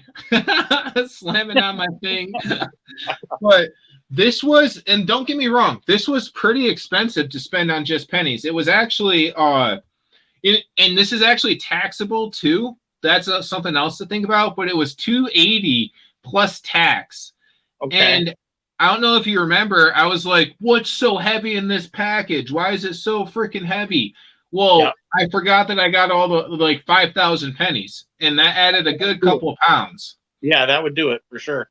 It makes me wonder, like, out of 278, so I'm sitting here thinking to myself, I'm like, if all of those are Wheaties, they're all worth more than, you know, what their face value is, obviously. Oh, hold on. I'll show you something Megan just made. What? Little baby pumpkin pies. These are the ones she's making for the wedding. She's doing a bunch for a wedding, pumpkin and apple pies. Hold on, I'll explain to you here in a second how good they are. Wait a second. Listen, if I get married, if I say I'm getting married, can I get a pie? Yeah. That's awesome. Oh, man. Those are great, hon. I'm the official taste tester. That's my job. I'm very good at it. Wow. Pumpkin pie is kind of new to her. She's made it, but not like her cakes. And this is different than the cheesecake. This is just the pumpkin pie, but the cheesecake one, well, I mean, alone, the cheesecake one was, dude, my mouth was just orgasmic. It was unreal. Forget it, Daryl. Daryl's like, I love you, Dad. I love you. I like pumpkin pie. Oh my gosh, that's so good. So in my head, I guess what I'm thinking is if you were to look up every wheat cent from the year that you got until the year where they were no longer wheats, and just add those up alone, my guess is you probably get your money back without even thinking about it. Well, and that's kind of it too. Like if you do a quick math, like let's say average speaking, every wheat cent is like worth 3 cents, I think. So let's just say everyone is worth 3 cents. You just bought 5,000. So 5,000 times 3, real quick. I mean, dude, most of these wheat cents, I'm looking at the 40s right now, all the way through 51. I'm looking at in regular condition, not even that great. You're looking at 35 cents to 60 on a lot of these. And that's not even like the key date, or I'm seeing much higher numbers. But even if I'm just looking at like decent shape, just okay, decent shape, you're looking at like 4 times the value as far as cents. Well, you know what I mean? It's like they're not like 4 cents. They're like up to, you know, anywhere from 10 cents to 50, 60 cents. And that's just for the, I think you're looking at more than that. I think you're looking at some of those are going to be worth, you know, even if you call them, let's call them 20 cents a piece. I watch people all day on auctions do these, man, for depending on wheat cent, they'll put however many wheat pennies in a thing, and I'll watch them go for an astronomical amount for 20 of them or 100 of them or whatever it is, you know? Right. Well, let's just on the minimal side. Okay, so it's 5,000 times 3 divided by 100. That's $150. So let's say you only had the most minimal amount. You're only going to lose an investment of half, just under half, like around $120 plus shipping. Now, I go back to this camera, and well, first let me go ahead and show you this the screen that I've got pulled up. This right here has 2 Indian head pennies that the 1887 is $3, right? And you can't see any of the detail on it at all. Right. This 1885 is $19, right? So let's move that down. We'll take this back off. And granted, this coin is extremely, extremely damaged, right? But this right here is an 1883. So let's say it is extremely damaged, but you can clearly see the 1883. You can clearly see the head. So let's just move it back a couple years and say it's only worth $15. And then you multiply that by the 20 that you know what I mean? Let's say this is even worth only 5. If Yeah. each Indian head penny is only worth $5, multiplied by the 20 that I found, you've made your money back if you can find people to buy them. Oh yeah, yeah. There's no question about it. Yeah. And as long as you, excuse me. Well, and Like, they make here's a 1907. Like, yeah, it's dirty, but look at that face. see. I think that one's pretty. That one in a lot of the condition that I've seen Indian heads, that's a really that to me is not that bad. I don't think. I mean, I find that those are they're harder and harder to find without any kind of scuffing and damage. And to me, most of that is age. I mean, you see all the words, you see all the edges, you see, you know what I mean? When people are looking at those, and I'm not an expert by any stretch, but what was that year? I can look that up real quick too while I'm right here. That was 1997. 1897? 1907, I'm sorry. 1907. Yeah, this is an 1809 or 1890, and this is probably the worst condition of all the Indian heads that I found. 1890. So in 1890, right, in good shape, which is not, when they say good, that's probably good shape right there. That's $3. In very good, it's $4. In fine, it's $5. Very fine, $7. If you can find one that's called an EF40, then that's $15. AU50 would be $27. MS60 would be $60. I don't think it's much any more than that, but that other one you did was 1907, you said? Yeah, here's probably one of the best ones, which is 1902. 1902. Hold on, let me look it up. Okay, I got it right here. I'm trying to see I can't really see it very well, but as far as shape goes, what would you say is it in decent shape or? I mean, it was good enough shape to put it in a case. Well, if it's in decent shape, you're looking at anywhere from 6 to 20 or whatever. But then if you get into stuff that's like really nice, you're looking at 60 to 150. And that's where I'm saying, like, yeah, to get this sack of coins was an investment. But let's just say you're just trying to, collect wheat pennies. Dude, there's no better way than to get them from the website. No, in my opinion, like, yeah, it's expensive, but there's no better way than to just get them straight from the website, because we just went through 2 rolls and only found 1 wheat penny. Right. But then you look at that, there's no actual loss of money going through those 2 rolls. No, because your money's still right there. Yeah, yeah. And there may be a few cents in there that aren't going to jump out at you like, ooh, that's worth a whole bunch. But for someone looking for one of those in a book that doesn't have that 1 year, and it may not be perfect, but they don't want to spend $60 on a MS63, they would rather have one that's in very fine condition that's not maybe only worth 20. That gives you options as far as those people. I mean, there's a lot of people that look and you'll see them on the auctions going, what years from this to this? Yep. It doesn't even matter, because to them, as long as they have one to put in the book, they can always replace it with a better one later. But to say it's a complete book makes the whole thing worth that much more. So, well, and that's something I was thinking about doing, was actually, because there, like I said, there's 5,000, and of the 5,000 that I ordered, let me find those pieces of paper, because I took complete inventory of 5,000 different pennies, just because I'm cool. I'm cool. I've got a life, clearly.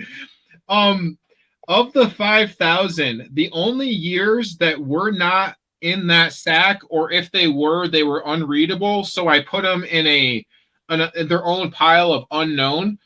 I did not get 1915, 1922, 1932, and 1943. Those are the only 1, 2, 3, 4 years that I don't have on my list right now. And to me, that's crazy.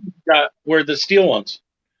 I think those are 43s. Oh yeah. And there were a lot of 43s. 15s are worth a whole bunch. That's probably why. Shit, dude, you have a good point. Yeah. I did get 1943. So there's only 3 years. Maybe if I look back at the ones in the cases, there's probably where those years are missing from. But in all honesty, the fact that, you know, even 4 years out of the entire from 1910 to 1958, Yep. that's pretty awesome. Those 43s, man. I mean, The hardest one to find really for wheat cents is going to be the 1909 SVDB and the Philly VDB. And then the next one is, I think, 1914. 1932 is a hard one, and 1922 is also the other hard one. So you actually got like at least 2 key dates you did not find. Well, you said 22 and 32. I didn't get those. But when it comes to 1914, I have 4 that I could read the date good enough to catalog them as 1914. well, if you can, the 1914s are worth decent money. The 14s? Yep, the 14s. If it's no mint mark is only 75 cents for like the bottom of the barrel type of deal, but the 14, there's like a proof. There's a proof. There's a D and an S. I'm looking right now. They're very low mintage and all those. It's $150 for the 1914 D. $150 is the lowest price I'm seeing on it. It goes up to $3,000. See, that's absolutely insane. Now, I'm going to have to ask you all to hold on a moment. Rusty, if you want to come on chat, you're always welcome to. Just let us know, man, and we'll drop the link for you. I now need to go grab those 1914s and look at the mint mark because you kind of you caused a reaction in my pants that we're not going to really talk about. But that's back to why. If you have one that's not mint marked, it's not worth as much, but still, for a penny to be worth 75 cents or $1, to me, that's 100 times what it was worth. I mean, that by itself is pretty cool. But 100%, that's 100. Like you just said, that's 100 times what it's worth. And you know, Zach said something about 1909. Are there 1909 wheat pennies, or are those automatically Indian head pennies? I'm not sure about that. I'm looking. I see the 1909 VDBs he's talking about. 1909 proof. 1909. Hold on. Let me see if there's another. So 1909. So it's kind of like, okay, think of it this way. 1921 was the last year for the Morgan, but it was the first year for the Peace. Same way with the Pennies. 1909 was the last year of the Indian head, but the first year of the wheat cent. Okay. I was just going to say, because I'm seeing a lot. I'm seeing 2 1908 S's, or I'm sorry, 1909, because it comes from 1909, 1909 S, and then if I flip it, it's 1909 VDB, and then 1909 S VDB. So, and then there's those ones right there are definitely, all of them, it seems like, are worth something. All of the 1909s are worth something. So that's probably, again, why they didn't stuff your bag full of them. I'm sure they're not going to let certain ones go because they don't make money. But the 1909, I'm not sure how they even sorted it. Like, pretty soon, I'm going to be calling them to try to get some more information because, and I'm going to make it very clear that I'm not unhappy. I'm very happy with my purchase. But I genuinely do not understand how they get to these sorting points, you know? Yeah. Well, what they're doing is they're buying bulk. They're buying a large amount from like estate sales or private collectors or whatnot, and they're just bagging them up. They're not really going through them. Hey, I'm fine with that, man. It's not hurting me. I have the 1914s right now, and I'm pretty sure I have one D. I'm going to put it under the coin scope to see if it's either a D or it's like an error, but I hope it's a D. Okay, so these 3 are definitely not. I'm going to pop up this coin scope real quick. Thank you.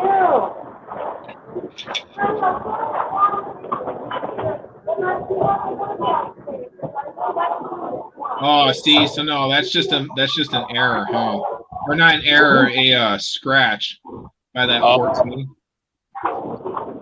Yeah, right. I was going through the Coinstar. Well, even then, No, that no. one there probably is worth about $1 or $2. Well, I mean, you got to ask yourself, how much did you really lose if you get that huge sack of pennies? You know what I mean? You really don't. If you can keep them being worth close to $1 a piece, or even anywhere near that, and you bought them for however many cents a piece, average wise, you're going to be way ahead of the game. Right. Yeah. Well, I mean, like I was saying earlier, a couple of decent E8, you got to make sure, you may find some in your unreadable ones right now that you may be able to read later and find out that there's so little of them that even in bad shape they're worth something, Well, and also Yeah. you got to ask yourself, is there, like, because this is something I actually have no idea about, and I was wondering, what is a safe way to clean these guys? You know what I mean? A lot of people say don't. Don't like just leave them the way you found them. Yep. Your best bet. Now, I did hear of a theory, but I haven't tested the theory yet. Yeah. I've And heard the of theory is, but the theory is if you put your coins in your shoes and walk, you can end up supposedly cleaning them without damaging them. I don't know. Like, to me, like, that is, it's the same as buffing them. And if you're going to buff them, you might as well just buff them. Like, Yeah, Pretty much. it depends. Like I said, I hadn't tried it, and I was like, I really don't want to. If someone wants it for the numismatic value, and they basically, like, I don't care if it's got, whatever on it, I need it not to be touched, and they have to have a decent whatever. That's one thing. But then there's people that might be, again, filling books that go, I'd rather have it a shiny color, blah, blah, blah. I wouldn't touch it yourself, though. I would wait to, and there are, you should check it out, because a lot of people, just anybody collecting coins, it's kind of a thing across the board. Don't clean them. And then you'll find a few people here and there that clean them because it looks better, and it does. But it's like, if you take copper or jewelry cleaner and just barely dab that stuff on, barely, and then wipe it off, barely, it's gonna look 100% better. Now, does it screw up the pneumatic value? Maybe. It probably does. I don't know enough about it, but I myself, I think if I had a coin book and I was looking at whatever, I guess for me, I'd want it to look decent, but I don't know. I wouldn't go cleaning too many off, because you might have something that's worth something the way it sits, Well, and that's, so both of you guys definitely helped me there, because I was looking at a lot of it, and I'm looking at, like, the age of this metal and how much, whatever chemical you're going to put on it, is the way chemicals work is they clean it, and then there's buffering, or whatever, however you want to say it, like how, Zach just said in your shoe, that's definitely also going to damage it as well, so you have this Indian head, and you can count all the feathers, you can see his nose, you can see his eyes, you walk with it in your shoe for a little bit, you're going to lose some of that detail. So I guess, both of you guys gave me 100%, like, on there, don't touch them. Both of you said don't touch them first, and then you came up with other things, but to me, the don't touch them thing is right there. That's 100%. That's what needs to be done, is don't touch them. And you notice that we both said it at the same time. It's like, don't touch them. Yeah. Leave it up to the buyer. Someone might say, hey, listen, that's really nice. I wish it was shiny. Great. You can clean it off when they get it. You know what I mean? There's lots of very easy ways to make it shine if that's what you want to do. But unless someone specifically says that, I've seen people talk about coins that were worth a lot of money and then go, oh, oops, nope, that's been clean. And I don't know how they can tell, or I don't know. I mean, I understand if you're scrubbing it and you're using toothbrushes, you'll be able to see marks. But for me, I'm thinking to myself, if they can see a coin that I cannot in any way, shape, or I don't know if it's been cleaned or not, and they can look at it, view through the camera, and they can tell that it's been cleaned, then to me it's causing something. Mrs. Coin Crew, there's your Mrs. Coin Crew. She knows what she's talking about when it comes to that stuff. I was kind of hoping someone would chime in like that too, but she definitely understands. Like, I don't know enough about it. She'd be someone to ask those. She definitely knows her shit when it comes to coins. I mean, stuff. I don't know if you know Mrs. Coin Crew yet, Nigel, but awesome. That's another awesome channel. She is, like, talk about, there's tons of knowledge right there, man. They do everything. They've got, I mean, everything.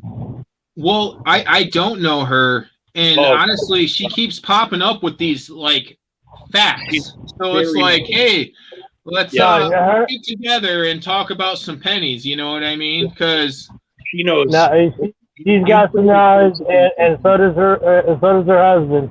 And Yeah. there's quite a few. You know, like Blue Ridge Silverhound is a good one. I watch a lot of his error and variety. He's on with live coin Q&A a lot. And you know, I think it was last week I was listening, or earlier this week I was watching the channel them, you know, talking about stuff. You know, there's many people out there that will say automatically, first hand go, don't clean, because it does lose that domestic value. well, you know, when it comes to this whole channel, it's all about like my whole concept for this channel was really getting an understanding of more from people who know more than I do. So if you're ever here, Mrs. Coin Crew, you know, Zach, Jeremy, thank you for all of the information you add to me, because I don't know. All I know is, oh, it's shiny and it's old. Woo, woo. I am so new to it myself that I learn at every channel I go to, it seems like. But I can tell you, when it comes to Miss Coin Crew and they have like a family. Correct me if I'm wrong, Mrs. Coin Crew, but they have like a family coin business basically. And I don't know if it's an LCS or what it is, but I can tell you the knowledge that goes through that site is amazing, really amazing. Like every time I've ever watched them, I learn something every single time. Never question. That's crazy. Well, I didn't even know she was on my channel. She was subscribed. So thank you, Mrs. Coin Crew. Yeah. And I'll definitely be harassing you, and whether it's your husband or your husband and your kids, I'll be harassing the crap out of you guys for information. Ask anybody who's spent a little bit more time on my channel than they probably wanted to. Nigel, no. She's working. Yes, we run a shop. That's what it was. Not much that I can add to this. I'm learning as I go, Rusty. Myself personally, I was never, guys know me. I was into going to the river and collecting specks of gold here and there, and I don't say was like meaning I'm not doing that anymore. I just slowed down this year and traded a lot of my free time for coin stuff because I just got into it. I started watching these channels and man, I just fell in love. I fell in love with silver first, and then started seeing the old-fashioned coins, and that's all it took. I mean, I am hooked. Yeah, I wish we would go back to that, because even with like say Europe and the Philippines or Asia. Oh sure. The coins look so much better. They really do, and they're older. I mean, they have our history in comparison to, in comparison to the other side is just our history is infancy. I was reading earlier how they have coins from like the 1600s and 1700s. But if you look, they're not from the United States. They're Spanish coins, they're English coins, they're all these other places coins that they brought to the United States and chopped up and used pieces of in order to make coins out of, or not make coins out of, but used to buy things and stuff. Then in like, late 1700s, I think it was 1800s, then they started doing their own coins. But up until then, we didn't have our own coins. We didn't have any of that. So it's really neat to see, like, if you go back in time, man, the coins over there. I mean, I had the coin guru send me a coin that didn't even look like a coin, and he's like, that thing was printed, sometime after Jesus. And I started. He actually did a video on one, and it was from literally whatever it is after AD. I mean, it's like way early. And sometime after Jesus, that's what we're gonna put it. I forget what he said. Maybe it was even before. I don't remember. Whatever it was like it was hard to even tell it was a coin, but it was. I knew when I got it in my box. I said, I know he sent me this for a reason. And so I called him. I said, I remember seeing this somewhere, and he's like, it was in the video. Blah, blah, blah. I said, oh my gosh, that's right. And it was. I forget what they called it. I can't remember the name of it off the top of my head. I don't have it right in front of me, but very old. I don't. Again, it's not, it would be something that I would put in to look at someday. It'll be up in a someday I'll build boxes for these things so it'll look good and I can put things on the walls and I want to look at daily and it won't hurt it too much. Are my ears ringing? Yeah, they should be ringing. We're sending all the props your way, Coin Crew. Like, thank you so much. And I'll be bugging you, definitely. You, your wife, your kids. I don't know if you got a cat or a dog, but you know, we'll figure it out. We will figure it out. Well, and it's like that. I totally get what you're saying because I bid in an auction. Let me try to find it. But it was the only reason I bid on it was because of its age. And it definitely wasn't the best looking coin. I'll look for it in just a second. But I was like, holy crap, to think that, you know, this 4 cats, you are my type of family. Oh my Lord. Oh my Lord. All right. Goddamn. Yep. I just People don't know how to drive right now. Yeah, you're if you start watching the Coin Crew and Mrs. Coin Crew Band, your life in coins will change. Even if it's, I know you're knowledgeable when it comes to things and you soak in information from everywhere a lot, like, you know, better than I do because you can remember it. But you know, they show you things on those channels that it's just I learn something every time. So okay, I'm gonna try to pull it up on the scope. It is there we go. It is a New World Pirate era Spanish bronze Numis, circa 1400 to 1600 AD. And when I saw that, I mean, it just looks like a blob of metal unless you're really looking at it. But when I saw that, I was just like, wow, I need this in my life. One moment. I'm just a guy. I don't know much. Yeah. You know enough to get some cats. That's what you do know.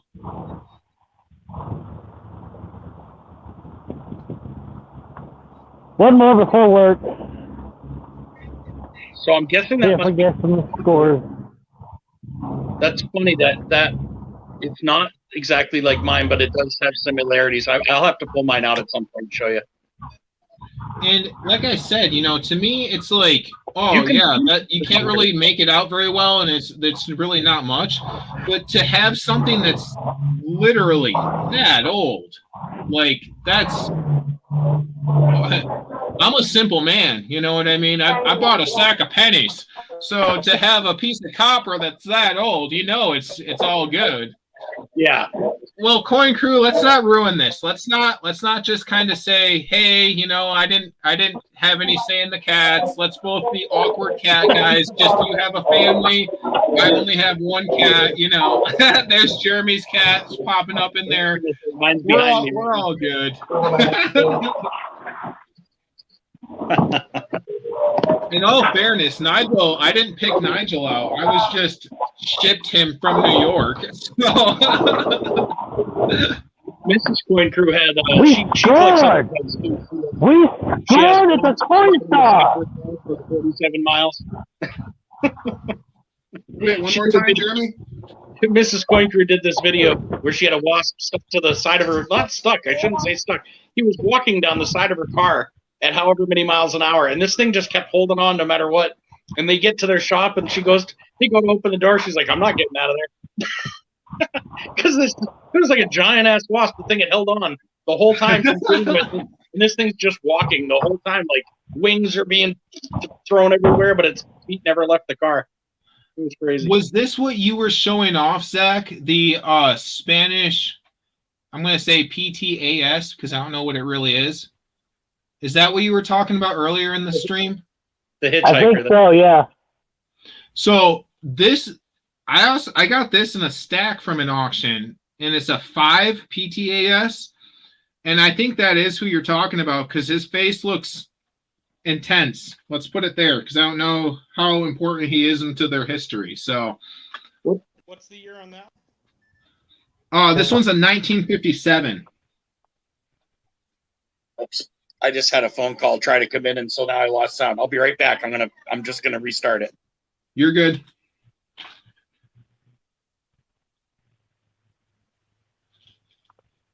Kansas Corner. just made.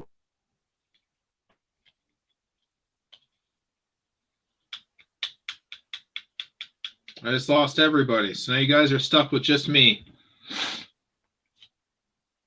But I have this one bear's claw chip in it, but I can't really, it slid in the case a little bit, so I'm not going to be able to show you very well.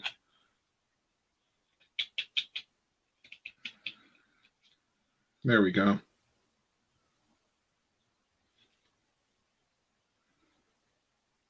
Yeah, so there's the, see if I can get it up here. Oh, there's Jeremy. Jeremy's back. Sorry about that. Oh, Zach's back too. Good timing, everybody. Good timing. But yeah, this was also in a section that I got, and it was labeled chip in the bear's claw, but I got to be honest with you, I'm not sure what that even means, especially when you see that one claw over there. And is it maybe just the claw is missing? Oh yeah, they all left us all at the same time, Coin Crew. They're all like, hey, let's give Andrew up here because he's not awkward and hard to listen to at all.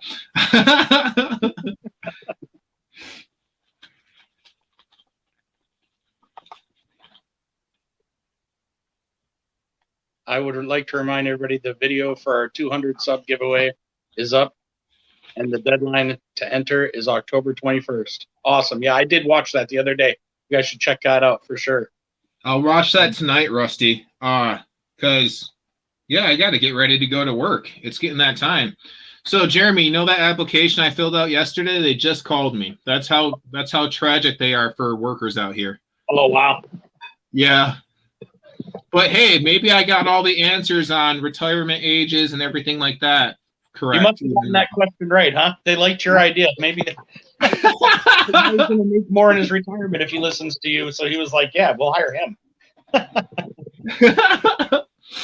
So I'm going to pop this up for Rusty just so everybody checks it out. And make sure you, Rusty, you want to drop your link?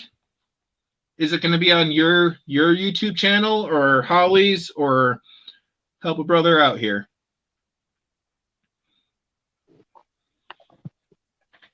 Hey, Casey. Hey, Casey, it seems like you're always right at the tail end of it. You know, you're always like saying hi as we're all saying bye. And I want you to know that's not planned by any means. It's not like, oh, Casey's in the chat. We're all gonna leave now. No, it's to sum up what these last 2 hours were is we found one wheat penny. One wheat penny, everybody. So we've gotten good information though, which is good. And you know, Casey, I'm still waiting to open up that package that's sitting there. I haven't. It said open on Halloween, and I'm just still holding on to it. Watch all this time, and it will be a bag of candy corn. I'll be happy with that. Megan says, "I'll be happy with that." She loves candy. There's nothing wrong. I mean, candy corn's pretty gross, though, Megan. Like, I think you can do better. She likes it. You know, she likes like that. And what's the other one? The Peeps. No, Casey. I don't eat that crap. To me, it's just full sugar. It's one thing if it's chocolate. Chocolate tastes good. You know what I mean? But like to have like just chew on sugar, although I love fluff, but that's different. Oh yeah, Coin Crew, we're reminding everyone that Rusty's giveaway, the deadline to enter it is the 21st. I was seeing if he was going to drop a link. Casey, we did quarters, nickels, and dimes, 2 rolls of each, and pennies, and all we ended up getting was of coolness, I guess 2 pennies that were 82. I was told to keep the 82s aside, and 1 wheat penny.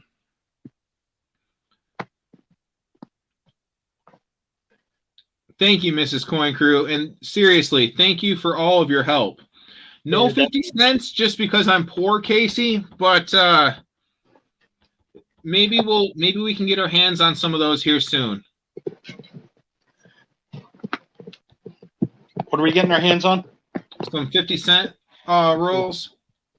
Oh yeah.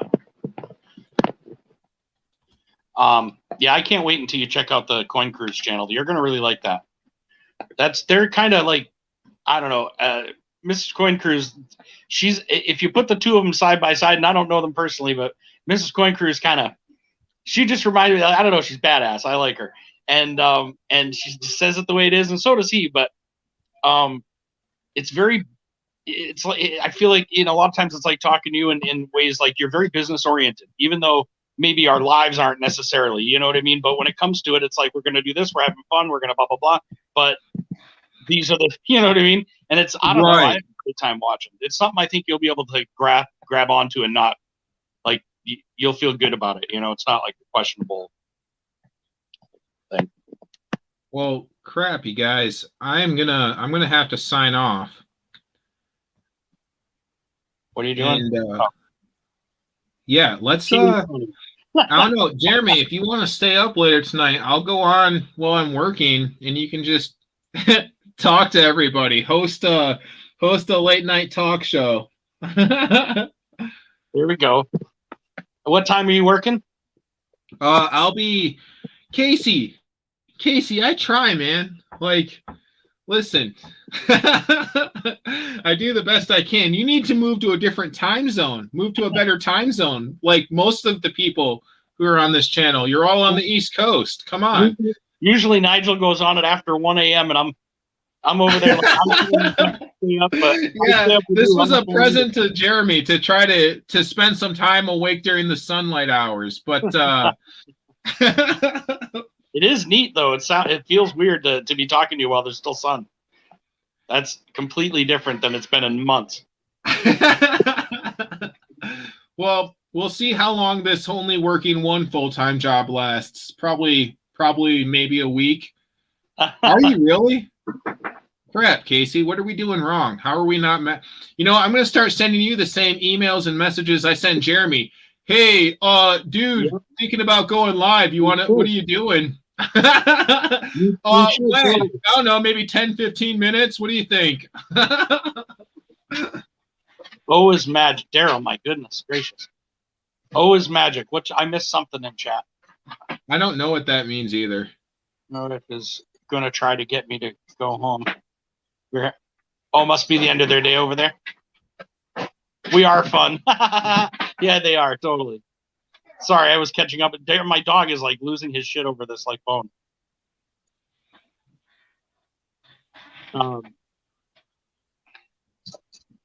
Sorry, I was catching up on that chat. Daryl, I'm in the middle of something. You're gonna have to wait a minute. He's over here handing me this dinosaur bone thing, like, Dad, just throw it around the room. Well, I drugged Nigel up a few hours before this, hoping that he would sleep through the whole live, but he clearly has not. Well, at least you're not playing with gold this time.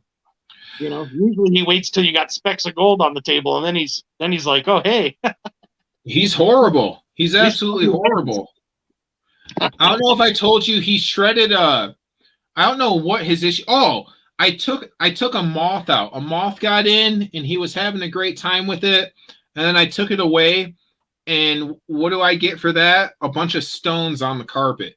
And I'm just like, dang, Nigel, come on, man. Like, oh, don't worry, they're just stones. Yeah, they're just stones that were like, $60 a bag. So thanks, bro. Thanks. Does Coin Crew do coin roll hunts? I've been to their auctions, and I've been to a few different things that they've run. I don't usually spend a lot of time with coin rolling, so I'm not sure if they do that as well. He says every Wednesday except the second Wednesday of the month is chat. Yeah. Yeah, it's like super interesting, like big time. But they're awesome. They're fun. Like, when you're listening and you're learning something, but you're still laughing the whole time. That's not the whole time, but a lot of it. You'll see what I mean when you listen to her. You'll get it. Like it literally, the third or fourth statement, and you'll be like, "Oh, I see what Jeremy was talking about," and you'll enjoy it. It's good. They're good peeps. For sure. All right, guys. I will. I don't know, Jeremy. Let's try to do this again tomorrow. What do you say? Yeah, we'll try to do something for sure. That sounds good. And let me know like when you're looking at. Yeah, when you. I don't know. You can message me afterwards. We'll figure out something later or whatever. But yeah. for sure. All right. Yeah. Thank you, everybody, for coming, man. Today, that was great chilling with everybody. I learn everything every time. So, Yeah, no, thank you for even more than coming for your information to everybody. Like, it was awesome. Casey, let's try to aim this for noon our time tomorrow, and we'll go through a few more rolls. All right, Coin Crew, I'm going to do the same after I get off this. Thank you very much. And yeah, everybody, thanks again. I don't know, Jeremy, try to aim for noon tomorrow again, or? Yeah, I think so. Zach, I thought you were at work. Take it easy, man. What's that? I'm sorry, Jeremy. Yeah, that sounds good. I think we should go ahead and aim for that if you want to. That sounds great. Sounds fun. All right. I will bug you all tomorrow morning. Well, tomorrow noon. How do you actually word that, Jeremy? What do you mean? Like, is it morning? Is it just I'll bug you tomorrow noon time? Well, now that you're on the actual day that you're thinking of, we should be back on track. You were before it was like, I'll see you Tuesday night. I'm like, all right. And it would be like Wednesday morning. You know what I mean? It was like completely confused at when we were getting together. But it's already been on here, you know. But no, I think we're on the right day now at this point. Today's what day is it, hon? It's Thursday. We're the same day. Well, all right, everyone. Mountain Standard. I'm in Colorado, Zach. Yeah, I'm East Coast. Well, shiza. We'll see you guys all tomorrow then, hopefully. Have a great day. Have a good one, guys. And one last thing.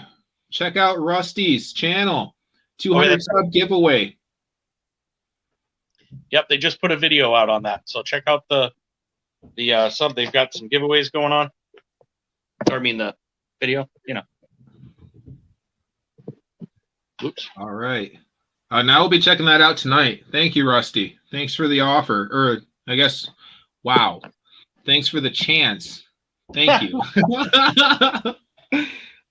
This is what too much sleep gets me, dude. Like if I'm having more than 2 hours of sleep, it's like most people without any sleep, you know? This is the middle of the night for you too. I mean, you know, in a way, like from what you're used to, you're probably still suffering from almost like jet lag. Kinda, yeah. It's like, oh man. All right, get to bed, dude. Get to bed. All right, I'll bug you all tomorrow. Thank you so much. Catch you later, guys.